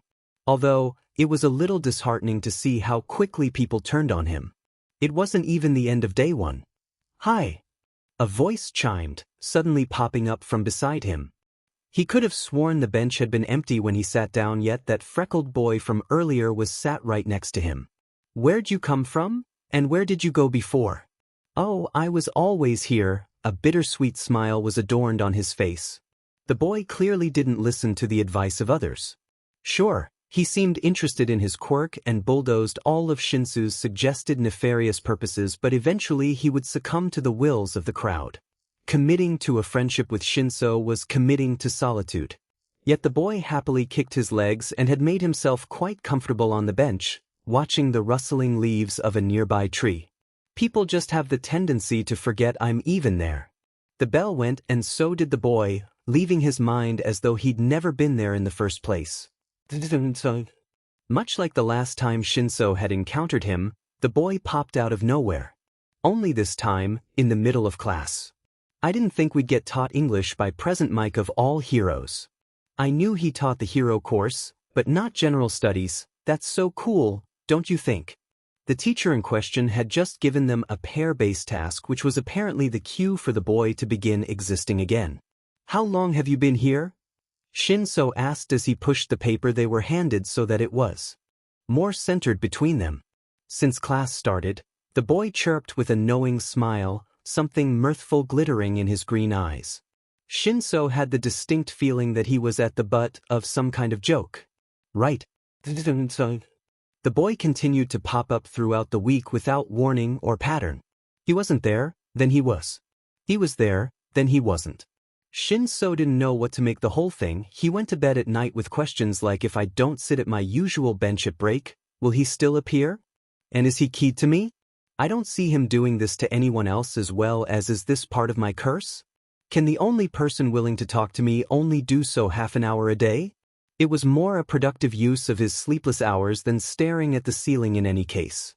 His temperamental existence was as frustrating as it was puzzling, even more so when he figured that he couldn't even remember the points where he disappeared, only when he reappeared. Announcing his entrance with the absurdity of a lion in urban Tokyo and leaving with all the presence of a mouse in a gutter. In fact, the only time he'd noticed the boy on his own account was when someone else got involved in the scene. On Wednesday evening, Shinso had decided to stay after school a little while. The emptiness of his house during the day had never really bothered him, but today he'd been rather lonesome, more so than usual. So he'd sat in a ground-level classroom, surveying the grounds while his pencil dithered just above his homework. Little happened once classes had been dismissed, no matter what school a person went to. As soon as that final bell rang, the student body sang in sighs of relief at the prospect of leaving schoolwork behind for a few hours. Despite the generous offers the teachers had made in trusting them to spend a few hours after school in the classrooms if they wanted to, students rarely did. Shinso thought he might make a habit of it. Ie was decidedly a lot more peaceful once the rowdy teens had evacuated it, their negative comments gone with them. In tranquil moments like these, he often contemplated what his life would be like if he were quirkless. Gazing out of the window, his sight registered the figure of a particularly rude hero course student he'd seen stomping around the campus previously. He didn't know the boy's name, nor had he had a conversation with him, but he could immediately tell he had some sort of delusions regarding superiority. His permanently smug countenance reeked of it. That afternoon, the blonde boy seemed to be rounding up on another student. Shinso was quick to double-take when he realized that he recognized the green curls and bright red boots. He'd been half convinced the boy was a figment of his imagination, but clearly not as he was currently cowering away from the bully, someone who was definitely not me, God forbid. Shinso didn't come to the rescue of other people. That's what heroes do, and he was not a hero. And never would be, as people liked to remind him each day. But that boy had looked at him with an open face unmarked by the suspicion and inexplicable hate that everyone else wore aside from his own parents. Exceptions could and would be made. That line of thought was what brought him out into the courtyard, climbing out the window in his haste, and commanding, "What do you think you're doing?" "Ah, Wadash," the bully's snarl dropped after answering his question. The other boy floundered, caught between relief and shock. "Go home," he ordered plainly. He didn't want to try anything too extravagant in case it came back to bite him later. "And forget you ever saw me," he added for good measure before turning to the green-haired boy, who had tears in his eyes. The boy hastily scrubbed at his eyes and began a stream of muffled mumbles of which he discerned exactly 2 words of, those beings, thank, and you. Honestly, Shinso didn't really know what to do in face of such a bizarre show of gratitude. People didn't thank Shinso for anything. Never mind while being embarrassed about it. "No problem," he said, cutting the platitudes short. The only outward sign of his inner nervousness was the hand that went to scratch the back of his neck. "Who was that anyway?" he asked, quick to change the subject. The boy gently brought his arms down from where they were hiding his face and looked to Shinso with a small sniffle, tears successfully washed away. The only evidence that anything had transpired was the way that his eyes caught the retreating sunlight just so, glistening brightly with a small bit of red puffiness. That was Kaachan. "Kaachan," he repeated in an incredulous tone, eyebrows lifted. Well, Bakugu to you, I guess? I don't know, we were friends when we were little, went to the same schools and everything." Even now, he seemed wistful, looking in Shinso's direction but not at him, mind elsewhere. Was all Shinso could think to give in response. Curse his inexperience with friendly conversation, he was too used to scalding sarcasm and wit. Against others, of course, not many people spoke openly about their disdain, even if they saw fit to stage whisper in the corridors. You probably want to know what we were doing? I mean, you came all the way out here too, yeah. And I guess it looked really bad because Kaachan is an intimidating guy and he's mostly kept it to himself since enrolling here because he doesn't want to get expelled, but this time no one was watching, I guess? But they actually were? Well, not they, you were watching, and so before either had the chance to spontaneously combust, the boy because of his increasing speed as he spoke and Shinso because of said increasing speed grating at his ears, Shinso placed a hand on the boy's shoulder, prompting him to flinch and shudder to a stop. To Izuku, the gesture was just so cool, and so Shinso to reach out and level with him instead of snapping at him to shut up. Using actions over words. It was exactly the sort of thing a hero would do for a panicked civilian. In truth, Shinso was just buying time because he had no idea what to say. "That I never got your name," he settled with because that was so much easier than dealing with complicated things like emotions beyond happy, bored, and tired. And it was true, he was getting sick of calling the boy, in his head all the time. The boy's face lit up like a red light bulb and he could see his hands squirming as he resisted pulling them back over his face. Oh my gosh. I am so sorry, that's so rude of me, how could I? Mum will be so disappointed in me right now, although she'd probably laugh about it afterwards, but oh my god dash. He stopped the tangent with a gentle squeeze from the hand that was still on the boy. He should probably take it back now. How to do that without coming off as awkward? He let it slip off his shoulder. Okay there, that worked, nice, good one. Midoriya, Izuku Midoriya? Shinso almost missed the name while he tried to judge if he'd come across the right way or if he was just being a bit weird. And you're Shinso, I remember. He got the impression that Midoriya was just as awkward as he was, except that it translated outside more openly. Hopefully his awkwardness would balance Shinso's awkwardness and they could save the conversation. How come you're out here so late? He asked, again changing the topic. How come you're out here so late? Midoriya parroted. The humor that he'd grown accustomed to throughout their sporadic meetings over the week returned to his voice. The conversation was back on track. Success. Shinso grinned lopsidedly. The grin he knew looked sly even if it was anything but touché. They dropped the Bakuga topic along with the events that had followed afterwards and strolled towards the Yude entrance, Midoriya aimlessly chattering while Shinso hummed and occasionally offered his 2-pence piece. He wasn't sure exactly what, but something clicked into place that evening as they bid each other goodbye and welcomed the weekend. 3 days later, after the time, Shinso brainwashed Kaachan in the name of heroism and all things good, as Midoriya jokingly titled it. The two were sat next to each other in Quirk theory, just having returned from lunch. Midoriya didn't randomly pop in and out of Shinso's life nearly as much as he did before, but instead took to walking with him to places like a normal person. Interestingly, the rest of the school population didn't seem to regard Midoriya at all, only Shinso, as he took to walking with an air that was a little more self-entitled than it was before. He was going to take everything life throwed at him in stride and he didn't need to slink away like a loner anymore. He had a friend. At least I hope we're friends, he thought grimly. I am stupid, he proclaimed, suddenly struck by a quite plain and obvious realization. Midoriya looked at him, befuddled. You're really not Shinso, just take a look at the test scores and you'll see that dash. No, I am, he reaffirmed, looking at the exercise sheet he'd been working on. Quirk branches and classification. He'd just reached the section on the unclassifiable miscellaneous. The task was to come up with a quirk that fit each branch and justify it. He turned his head to Midoriya with the driest expression he could muster, eyes hooded and unimpressed. When you said that people tend to forget you, I didn't think you were being literal. Midoriya, the little frustrating so-called friend that he was, giggled and spluttered, payback. And of course, all the times he was talking too loud during class and Shinso had to shush him only to get the blame himself, the times when Midoriya would turn up late and not get in trouble for it, and all the DMN times he just flickered in and out of existence finally made sense. You're an awful friend. I'm your friend? Yes, you're my friend. Shinso, would you care to share your conversation with the class? The teacher asked. Oh, for F's sake. Sorry. He couldn't help but smile. Predictably, Izuku had run out of space in his last notebook within the first day of being at UA. With a whole month gone by, he had used up yet another. There were just so many heroes. And quirks. And it's Yudare. But now he had catalogued the quirks in his class, updated existing pages on the teachers. Of course he'd already written about them. They were high-profile pros, for the most part, and had a new purpose in mind. His own quirk, or more specifically, how his quirk interacts with other people. Having gotten himself an actual friend, a real-life friend, that he could see and talk to.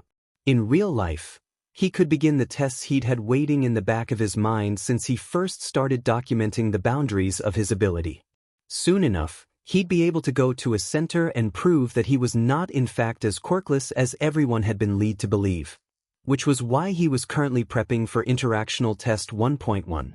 Artifact that took the form of something that just happened to look like a friendship bracelet but was definitely not a friendship bracelet. Oh, Izuku! Of course you can borrow my sewing kit. I'm so happy you found a friend. His mum was over the moon, maybe even a little more excited than he was. But only if you let me help you. Don't want to turn her away by the shabby state of them. So the two had settled down in the living room with the coffee table between them. It was making for quite a lovely Sunday evening, their bellies content having just eaten and the radio made for a nice ambient background. After following his mum's instruction, he'd gotten a start on a red bracelet for himself while she worked on a dark blue one for Shinso. Well, actually it was the other way round. The colors represented the other person. He had yet to correct his mum on the fact that his friend wasn't actually a girl, because friendship bracelets aren't really very boyish and he was scared she might think it was silly. But it was important he had theories to work on. In the end, he had 2 bracelets. One red with 3 green beads clustered together and the other a neater replica with a dark blue base and purple beads. But that's a friendship bracelet, Shinso said, eyebrows raised in a way that was becoming very familiar with Izuku as I'm confused, surprised, judging you or all of the above and it's because of you Midoriya. They were just outside Udate by the bicycle rack. Shinso locking up a bike that was just the right sort of blue to match with the not friendship bracelets. No, it's not. It's an experiment to see if you can notice me without my help. You associate the green and red with my hair and shoes and it reminds you of me and then you turn around and bam. There I am without me having to lower my quirk, Izuku explained, hands gesturing here, there and everywhere in a slight panic. A click sounded as Shinso locked up his bike and the two headed towards the school building. Which definitely explains why you have one too. Shinso slung his bag over his shoulder and smirked, and could he get any cooler? Seriously? Yes, exact. Wait, no, that's not ac.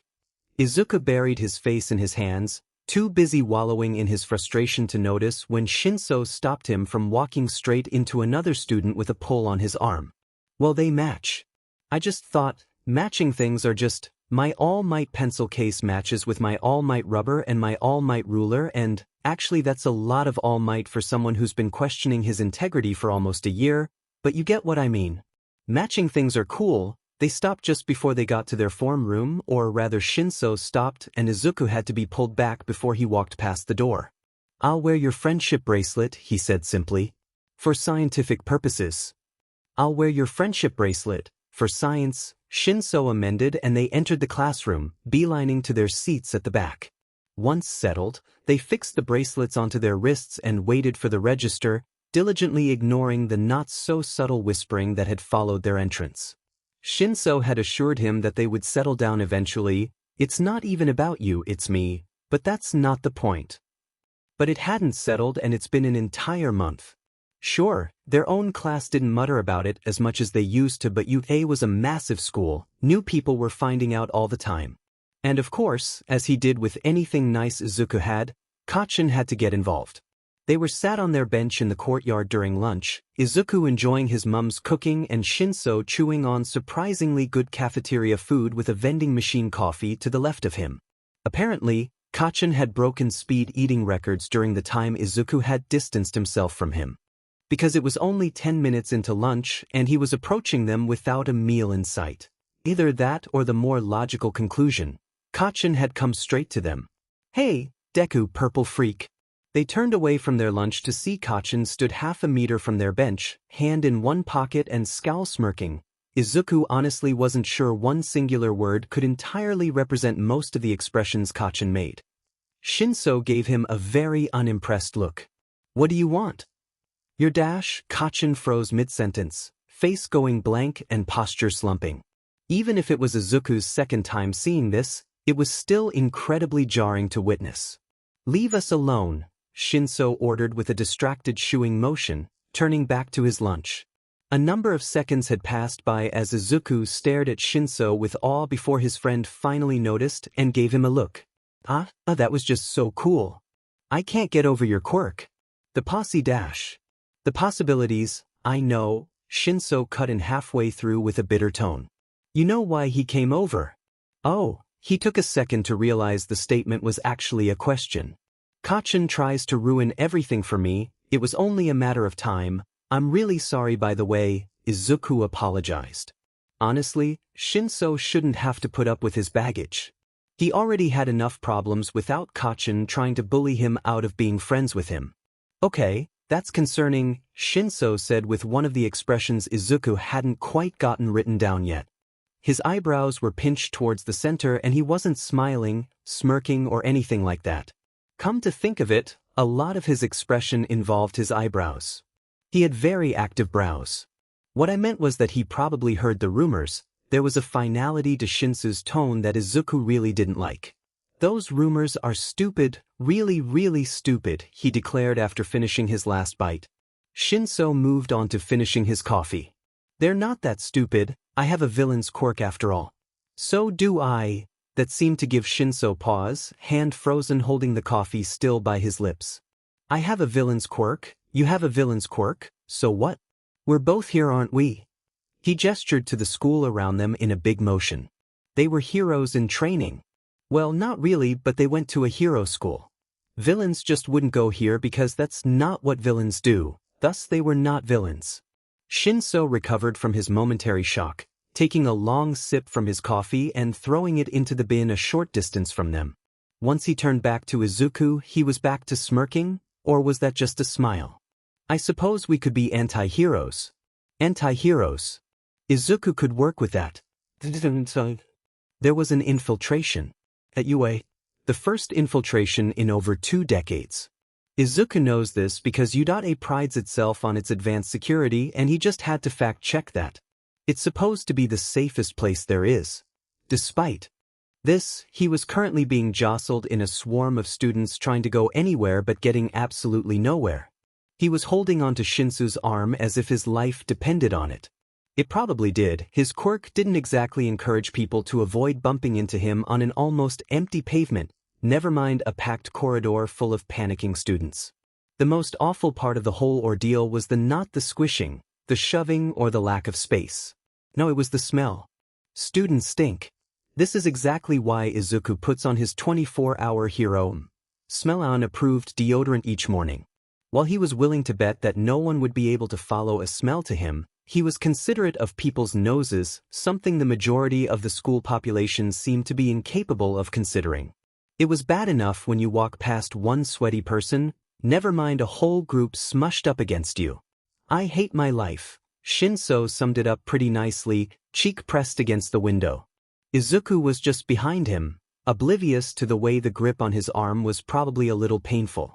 His other hand held a coffee cup with 3/4 of the drink left inside, lifted above the crowd to avoid spilling. He had insisted that he wasn't about to waste perfectly good coffee, villain invasion or not. Usually, Izuku didn't have too much trouble in crowds as long as he could dodge between people accordingly. But he wasn't about to leave Shinso behind. If only he could extend his quirk to other people. Which was exactly the purpose of Interactional Test 3.1, Extension. Shinso, I'm gonna try something. He shouted above the constant noise of the crowd. Anything to end my misery, Shinso replied, and Izuku took that as a go-ahead. Closing his eyes, he focused on the visualization of his quirk, how it enveloped his own body. From his connection to Shinsu's arm, he imagined it traveling over to his body too. A strange sense of fatigue came upon him, the kind that was caused by stretching muscles he hadn't used in a very long time. When he opened his eyes, he could see that the effect was subtle but clear. No one was aiming to push them or making an effort to bypass them. A minimal change that made all the difference, evidenced when Shinso was able to turn around and face him with a little struggle. Wow, he was tall. He had already known that his friend was tall, but whoa, he really had to look up when they were this close. His neck ached even. Lead the way, Shinso said, snapping him out of his mental musings. Keeping a hold of Shinsu's arm, he wasn't sure if the blanket of his quirk would recede if he let go. He began to slip between gaps in the swarm and created them when he had to. For the most part, everything progressed just fine. Not even the barrage of body odor could turn down Izuku's elation at his quirk discovery. At least until he looked behind him to find that his friend was about to slip from his grip. His height really wasn't working for him in that moment. Izuku had easily ducked between 2 other short students, but the same couldn't be said for Shinso. The motion of the crowd was pulling them apart. 3 fingers in his grip. 2 fingers. 1 finger. None. Crap. He could see it. Shinso was looking straight through him. Turning off his quirk with this many witnesses was challenging, and Shinso wasn't in his immediate vicinity anymore. The thing was with his quirk, is that it worked on people's minds. Distance wasn't the only factor he had to account for, the number of minds within the area he was trying to get the attention of was an element in the equation too. He hadn't gotten the exact formulae down yet, but he didn't need maths to tell him that Shinso hadn't noticed him, getting pushed further and further away. Until someone whacked Shinso's own hand back into his face. The right one with the green bracelet. The bracelet for science. The maybe friendship bracelet. The bracelet that was key to Intercational Test 1.1. Artifact. Midoriya! He shouted after him, strong-arming his way over in his direction.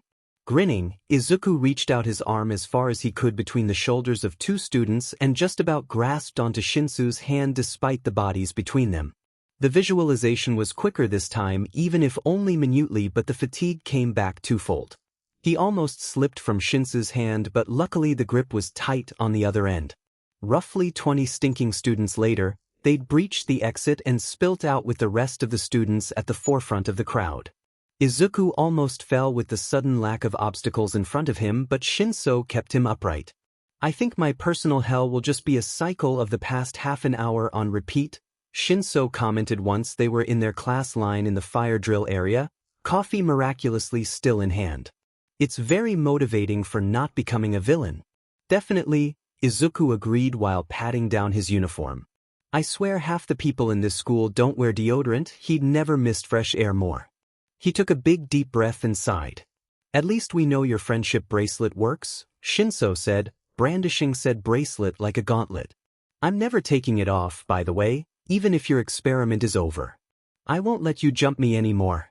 Okay, well, it's a friendship bracelet if you keep it, but know that it wouldn't be a friendship bracelet if you took it off. It's a conditional friendship bracelet. Well, it had always been a friendship bracelet really. It just happened to be multi-purpose. What even constituted as a friendship bracelet anyway? Are you okay with this, Shinso? Izuku whispered. This was the 5th time he had asked the question. Midoriya, you've asked me 7 times already. Never mind, his maths was always dodgy when his emotions were compromised. Sorry, he responded, fighting the urge to drop his head onto his desk with a slam and pretend that they weren't about to interrupt present. Mix English lesson. But it was necessary. The two of them had proclaimed that this was testing week, so testing was what they would do. Instead, he tugged at his bracelet and chewed his lip. And tapped his foot. And fiddled with his pen. Baby steps. He didn't have to look at Shinso to hear him sigh, which also meant that he didn't see the amused look that went with it. A soft tinkling tune gently drifted into the air as Midoriya hit the play button on his phone. Nothing too obtrusive, but definitely not allowed in a learning environment that specifically banned mobile phones. According to his watch, approximately 45 seconds went by before the student in front of them noticed it. Izuku diligently noted down the data. The girl turned and gave Shinso a confused look that quickly turned sour when his smile broke out and his eyebrows rose as if to say, I have no idea why you're looking at me, in a very patronizing tone, and she focused her attention back onto present Mike with a huff. The wonders of Shinso's facial communication. Truly, his range of sarcastic faces was unparalleled. 1 minute and 12 seconds went by and, after a slow domino effect among the students, present Mike picked up on the twinkling piano. He paused his lecturing and blackboard writing simultaneously, ears turned towards the sound before his eyes latched onto Shinso. While I love a bit of music myself, listener, I shouldn't have to remind you that it is prohibited in class, he said, all exaggerated tones and elongated vowels. It's not me, Shinso proclaimed, sitting back self-assured. He even lifted his hands and did a little jazz for measure to show that he didn't have his phone. Present Mike didn't seem to like that. Might I remind you that I run a radio show in my spare time? My ears are pretty terrific at sourcing sounds. Izuku really did not like this. It was unfair. But Shinso had agreed. Encouraged it even. Shinso repeated his little jazz hands dig. Present Mike twitched. The class was a mix of muffled giggles, appraising comments, rude whispers and low gasps. Now Izuku allowed his head to drop onto his desk as he moved onto the second stage of the experiment. He wasn't a religious sort of person, but he was willing to pray to whatever deity that could put an end to this misery. This needed to work. Shinso, I will not. Suzuki, stop laughing. Present mic turned from Shinso over to a student in the front row who couldn't stand to hold it any longer. Then, a confused expression overcame his features as he surveyed the class before apologizing and returning to the lecture. The music was still playing. That's what you listen to? Shinso gave Izuku an incredulous look, eyes doing a once-over of him as if his plain appearance couldn't possibly match the plain piano. Well, I didn't want anything too disruptive.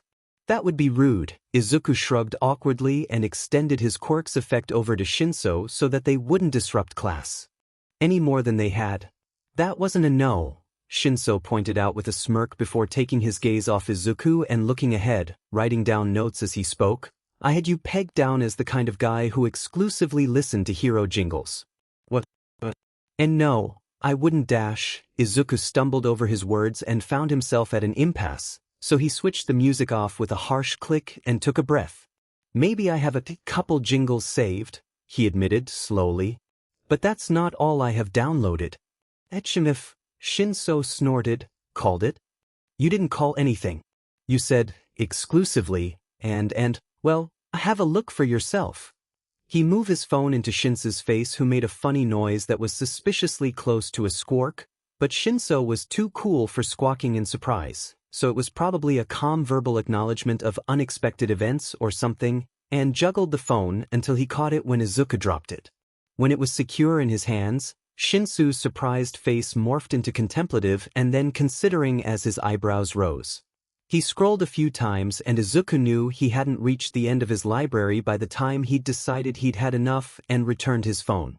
You don't have a taste in music, Shinso concluded as he held the mobile out him by the tail of the UA phone charm, and Izuku took it back. How can I not have a taste in music? Izuku asked slowly and quickly checked for any signs of a head injury that he might have missed on Shinso this morning. He hadn't thought to check Shinso over for a head injury or just injuries in general before, but his last statement was worrying. Somehow, every single song in your library is from a different genre, he explained and gave Izuku look number 8. Do you think I'm that much of an idiot to insert idiotic act here? In this case, the square brackets were replaced by brain myself while cycling to school, or something to that effect. That's not true. I have dash. I'm counting hero-themed tunes as separate genres, hero by hero, Shinso explained away. That's not the point. Anyway, no one has a death metal track followed by baroque and then electropop on their phone. Okay, yeah, Izuku conceded. He could see Shinso's point. It was kind of weird. Scratch that, it was super weird. Oh god, why was he so weird? Quirkless, almost no friends, no music taste, just weird, weird, weird. Was Shinso only just realizing this now? But Izuku had thought they'd had something here. Their friendship was still new, it couldn't end now. He didn't even know what his favorite animal was yet. Oh, he was an idiot to— Whoa, calm down, I can't hear what you're thinking but I can see it. Shinso cut into his mental tirade and Izuku brought himself back to the real world to face Shinso's worried face and his hovering arms that looked like they wanted to do something but didn't know how. It's cool that you like lots of music like that, I think it's cool. Rubbed at his neck and looked away. Shinso was calling Izuku cool? But Shinso was the cool one. Oh wow, that just meant that it was even more credible, didn't it? If any random person had called him cool, he'd have to take it with a pinch of salt, but this was Shinso who faced down Kaachan, who was tall and liked to sit on walls and cross his arms propped up against fences when he was waiting for Izuku in the morning and just posed, except he wasn't actually posing because that was just how he was and— Whoa, okay, calm down again, you've gone in the complete opposite direction now, which is good I guess, but also dash. Shinso, there's only 5 more minutes until break. Surely you can keep quiet until then, right, listener? Present Mick's voice cut in again and, heck, Izuku had let his emotions take over his quirk again. That wasn't very cool. He just lost his only cool point. Yeah, sorry, Shinso said, no longer acting out as he had done earlier. Still cool though, his voice was nonchalant, like always, like he had better things to do but he'd indulged the teacher's whims for now. Like it was on his terms. Izuku couldn't dare to do that. Not that he often had the opportunity to defy authority when authority didn't give him anything to defy. 5 minutes left. Izuku looked down at his paper, which was halfway filled with the data from the experiment with no English work to be seen past the title of the lesson. Oops. The 5 minutes quickly ticked by, almost as though they were seconds, and Izuku did not take any more notes on English during that time. He needed to find a balance between his Quirk investigations and his schoolwork, or his grades were going to suffer, and that simply couldn't happen. A's teachers could expel students at will, and sometimes they didn't even need to confer with their colleagues when they made those decisions, depending on their relation to the student in particular. Eraserhead was an example of that. He'd expelled an entire form room the year before, but he wouldn't be able to expel a student from another form, though. He'd have to work with that form tutor and the rest of the teachers to justify the decision. Plus, all decisions went through the headmaster before the ultimatum anyway, but Headmaster Nedzu didn't seem to fight for any students to stay. This Izuku knew because he'd made sure to look up all the ways that things could go wrong for a Gen student. He couldn't afford to mess up. But he also couldn't afford to not work on his quirk either, or he'd never transfer to the hero course. I heard something interesting, Shinso said, and Izuku realized that his musings had carried him from the classroom and to the cafeteria on autopilot.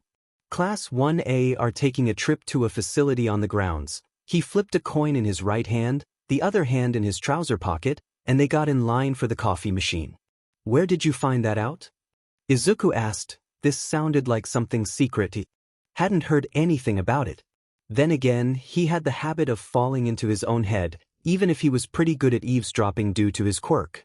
Shinso always seemed aware of what was going on, always listening to hear what people were saying. A habit that was probably built from learning that people liked to talk about him behind his back. He needed to verify the truth of what people said in front of him. Which was really sad and made Izuku want to pick out the people who said such awful things about Shinso and, punch them all in the nose or something. Without them knowing if his quirk would let him do that. They hadn't reached the physical human interaction phase of the testing yet. There's a hacker in the support department, Shinso shrugged, like knowing a hacker who had potentially hacked into UA was no big deal. He uses the same forums I use. You use forums? Izuku said, a little odd. He didn't think people like Shinso used forums, although Shinso didn't really have any friends, even though he really should. High school students were just cruel, like Izuku, so he probably had a similar amount of spare time like Izuku. When you can't get social interactions in real life, online interaction can fill the void a little, maybe fill a quarter if you're almost always online. Izuku reckoned his void-filling percentage was around 15% on the part of the online interactions, but now he had Shinso and that counted for a lot more. Yeah, Shinso said and didn't elaborate. He's gonna try and find out more, but I was thinking. Shinso paused as they reached the front of the short line and he pressed the coin into the coffee machine. If we can find out the location. He clicked his coffee of choice, black espresso, and the time. A cup fell out of the dispenser and he placed it under the tap and the black tar liquid began to fall into the cup. We could do some. The cup filled and he breathed in the aroma of the coffee, sighed, and took an appreciative sip despite the steam billowing from the surface that meant that it had to be scalding hot. We could do some testing. Testing? Izuku repeated without thought, fixated on how Shinso was drinking something that should have caused him immense pain, yet his face only showed pleasure. But wait, testing? Testing. They settled into the line for the cafeteria food, and usually this would be the part of their routine where they commented on the daily menu and Izuku would make a dumb pun about one of the items and Shinso would happy smirk smile and pick that meal just to spite him. This was not what happened this time around. You want to be a hero, right? Shinso asked and prompted Izuku to check for head injuries for the second time of the day, because, seriously? At least a third of all of their conversations were speculations about what hero life would be like and what they would do as heroes. Yes, like a lot. I thought you knew, Izuku said. Dubiously. Shinso huffed wryly. Well, we're really behind the hero course already. We need to catch up and you need to test your quirk. Why not do both at once? Shinsu's hand went behind his neck as he spoke and his attention was on the menu. But they were testing his quirk already? And they were preparing for the hero course. They were reading all the material that the hero classes read. The only thing they were missing was the practical experience. I don't know if that's the best idea ever or the worst idea ever. Izuku pulled on a stray curl that was close to his ear. Shinso left his side as it was his turn to get food, so Izuku took his worrying over to the wall next to the food station and waited for Shinso to return. On one hand, Izuku kind of really wanted to do this. This, being breaking into whatever that facility was and watching the practical lesson.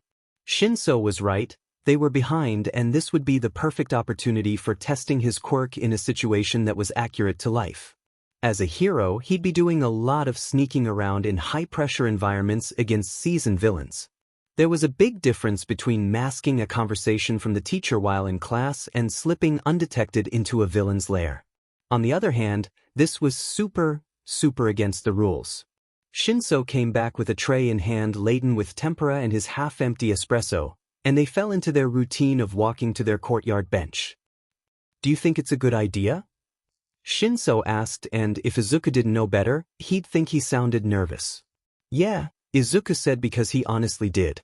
It was just, "What if we get caught?" "We won't," Shinso said resolutely, and the slight breeze out in the courtyard ruffled his hair as they left the cafeteria hall. Izuku wanted to object, to say that Shinso couldn't know that his quirk didn't tell the future or predict probabilities. But he sounded so certain, it was hard to not believe in him. There can't only be one entrance, it doesn't make sense. I understand that it's supposed to be secure and everything, however, from the information Shinso gathered, there should be a maintenance entrance or at the very least a piping system for all of that water. Izuku murmured, hand rubbing his chin idly as he marked down the intel they had scrounged up from their little sneak around the gigantic building known as the USJ, or the Unforeseen Simulation Joint. He was making an effort to physically mask his presence in one of the nearby trees, which was a novel experience. Never had he had a reason to climb a tree before, at least, not since he was little, and tree climbing fell into the category of fun things to do that overlapped with escaping from Kaachan tactics. However, as his dismal scores in the practical exam and his continued enrollment in the Gen Ed department could attest to, Izuku's quirk didn't work on machines, and that included the 9 security cameras that Shinso had clocked at the front of the dome alone. Fortunately, Shinso had an odd affinity for working his way around security and picking out blind spots, an ability which Izuku was quickly adapting to his own skill set as he observed Shinso and listened to his pointers. While it might have seemed a little shifty, he'd taken the logical perspective and recognized that it was a valuable asset given its application. After all, heroes weren't the only ones with access to security technology, and they posed a very obvious advantage against Izuku's quirk. A smattering of leaves shook and fell from the branches behind Izuku, and he snapped out of his mumbling, turning around to identify the disruption. Shinso had returned, crouched on one of the thicker branches with his hand leaning against the trunk for support, limbs deceptively relaxed. "Airtight," he said, and settled down to sit properly on the branch. "Should have expected this." Izuku nodded and gave his notebook a quick survey, running down all that he had written so far during their excursion.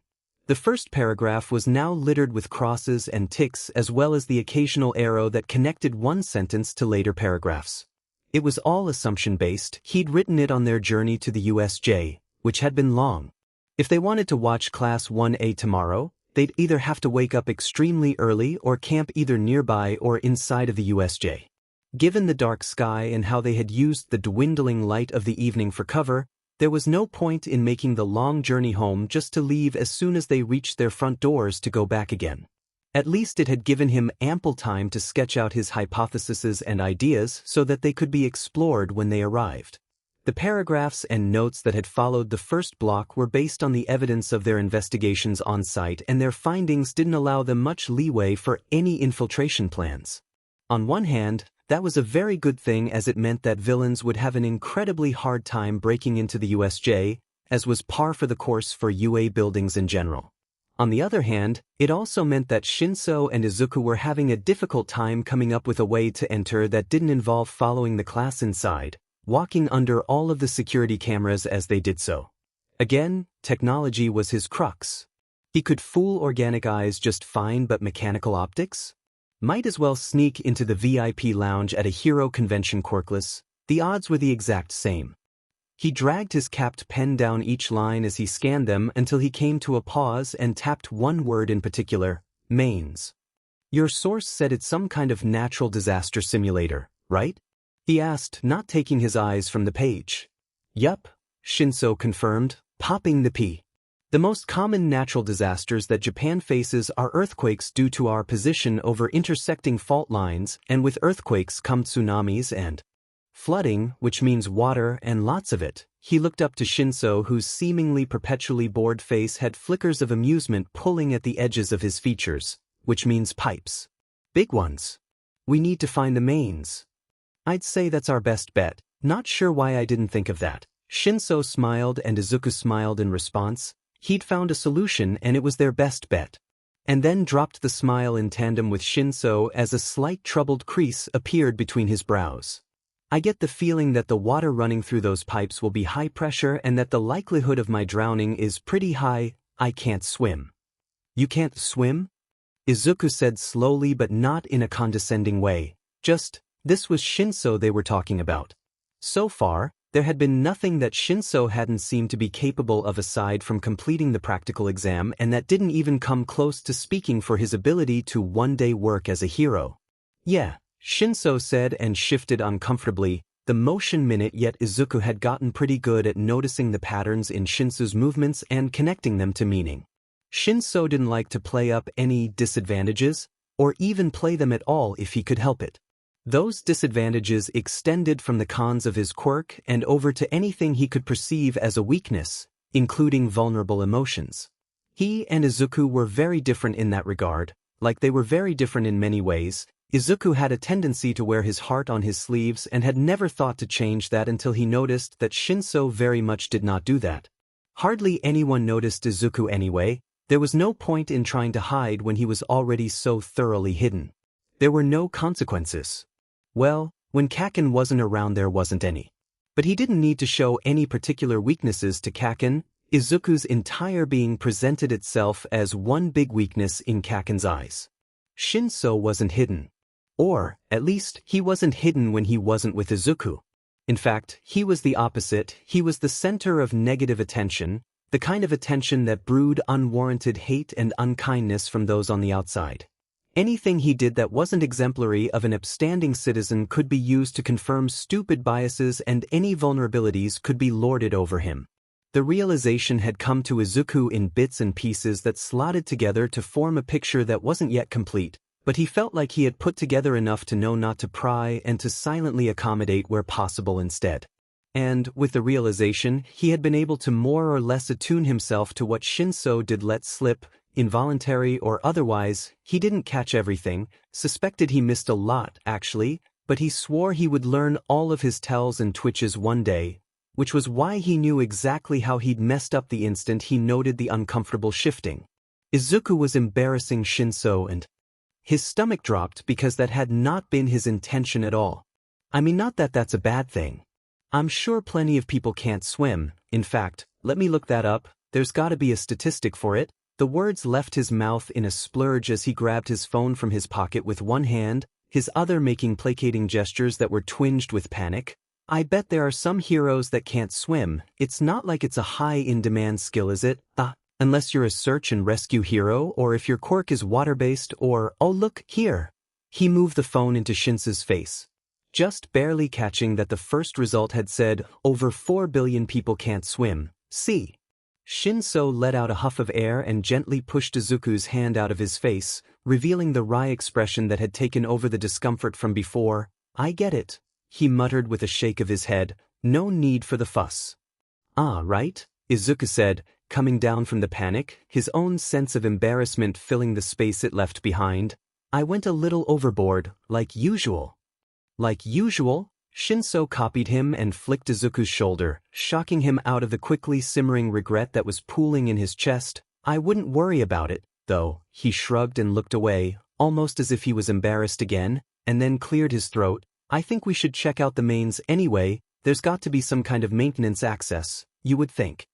Izuku caught onto the non-question and nodded, realized that Shinso wasn't looking at him and was instead eyeing the drop-down from the tree, and verbalized his acknowledgement. Yeah, let's make sure we check every possibility. We shouldn't rule anything out without evidence. Yeah, Shinso agreed and slid from the branch, landing in a crouch 3 feet below on the ground on the side of the trunk that hid them from the camera pointed in their direction. It wasn't a perfect crouch, and he wobbled a bit as he found his balance, but it wasn't much better than the crouch Izuku followed him with. This way, I saw a little building around the back that might be a good place to start. Shinso was really prepared. Like, really, so prepared there was an actual budget for this operation apparently prepared. Izuku was outclassed. He hadn't considered all of the problems that came with being noticed because, usually, he didn't encounter them. But Shinso was new to the whole pseudo-invisibility thing and had a whole life lived under a minor spotlight to learn these things. I saw it in a TV show, Shinso said as he fixed the photograph in front of the lone security camera in the maintenance room type thing. Izuku wasn't sure what to call it. It had been a little concrete outcropping with stairs that lead into a below-ground level room with a couple of panels and pipe valves lining the walls. He was currently standing in the camera's blind spot, directly below it, while Shinso crouched on his shoulders. In his hands, he held Shinso's clunky instant camera. It looked vintage, not like the cool new hipster models that he had been eyeing a couple of years ago. What TV show? Izuku asked and adjusted his balance slightly as Shinso veered to the left to adjust the corner of the photograph so that it lined up with the camera's field of view. Sapphire Sun, I don't know if you watch it, he said, using a statement to provoke the idea of a question, and gripped onto Izuku's head as he climbed back down. Feet secured onto the ground, he stepped away from Izuku to admire his handiwork. Satisfied, he nodded and went to look at the pipe-filled crawlspace at the other end of the tiny room. Oh, yeah, I know it. I've not seen it, but it's kind of popular on the graffiti cafe board on the underground forum. Izuku chatted as he followed suit to examine the grate that separated the pipes from their feet. The concrete gave way to the cross-hatched metal hanging over several pipes. When crouching down, he could see that there was a foot of space between the uppermost layer of pipes and the flooring that extended past the wall. It's that old Vigilante Spy series, right? Makes sense they do stuff like this. It's pretty dated, but I'd still recommend it. Shinso nodded along and crouched alongside him, eyes going from the space to the grate hinges. Without saying anything further, he gripped the latch and pulled, his forearms shaking with the effort until there was a small cracking sound and the grate lifted. Both of them paused, looking at the path ahead. Something about this seemed to have a sense of finality about, or maybe a beginning. An open door, or, well, great. They had unlocked it, now it was their choice to enter or leave. We've come this far, Shinso shrugged, his hands gripping the edge of the concrete either side of him, first tentatively and then firm.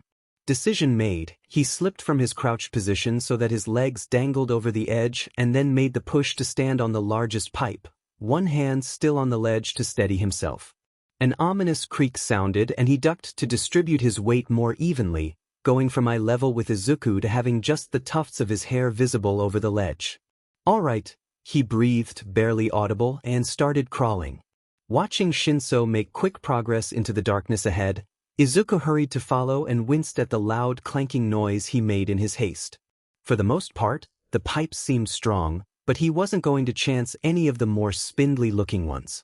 He didn't really think about what they were doing, his mind consumed by the prerogative to not be left behind, until they were submerged in darkness, a small square of light ahead haloing Shinso's hair as it scraped along the too-close ceiling. Izuku was pretty sure he wasn't claustrophobic, but he was feeling very empathetic about those who were right now. Oh shit, Shinso said, and for a second, Izuku's heart stopped until the tone registered and he realized that he sounded more reverent than scared. Izuku could imagine the slight grin that would accompany the statement. Shinso's head dropped from view as his upper body went forwards and down, revealing an end to the small tunnel and a distant wall up ahead.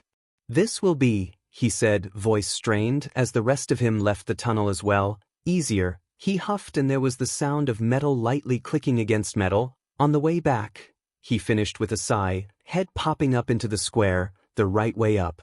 Ladder, he explained, and he disappeared from view, presumably climbing down said ladder. Not wanting to test the extent of his empathy for claustrophobes, Izuku crawled forwards until his head gingerly poked through the hole. There was indeed a ladder that led up to the pipes, metal and slightly rusted with short-term exposure to water. More clinking sounded as the ladder gently shook and pressed against the wall where it wasn't already fixed to it with each rung that Shinso descended. At the bottom of the ladder where Shinso touched down was an elevated grid platform lined with a metal banister that ran a circuit of the square room, 2 doors at the walls opposite and adjacent to the ladder. Below was a dark bottomless expanse of water nearly black in color that Shinso seemed to be studiously ignoring, his normally loose hands holding onto the banister and smoothing along the wall with faux casualness. He shuddered to a stop as his eyes caught something in the upper corner, and Izuku followed his line of sight to find a security camera far too high up to reach. Ding! Shinso sighed and made a movement to scratch at his neck but then aborted it to keep his hold on the railing. "What are we going to do?" Izuku stage whispered, the reality of the situation starting to set in and turn his stomach. It was just like that one night in the city all those years ago. "Don't worry about it," Shinso shrugged. "I know someone." That was ominous. But like, in a cool way. Like a suave movie character. But Izuku couldn't help but ruin the mood. His worries wouldn't let him leave it alone. "You know someone?" "Don't worry about it," Shinso shrugged and tried the door closest to him. With a screech and the slight visible straining of his muscles, it opened and he was quick to leave the bottomless water pit and enter the darkness. Again, not wanting to be left behind, Izuku hurried down the ladder, across the path and into the corridor, closing the door behind him so that it was less obvious that they'd been there. The journey was longer this time, the only sound ricocheting off the walls being their hurried footsteps and the dripping of water.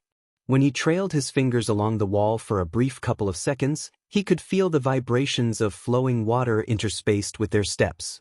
Ahead was a perplexing dead end, apparently denoting that the corridor was defunct. But then they both looked up in unison and they could barely make out a manhole. Shinso placed his hands on the wall in front of them and gripped onto something protruding from the surface. "Ladder," he said again and began to climb. A crack of light shot down into the space like a fallen star and widened in unison with the noise of a metal grate being pushed aside.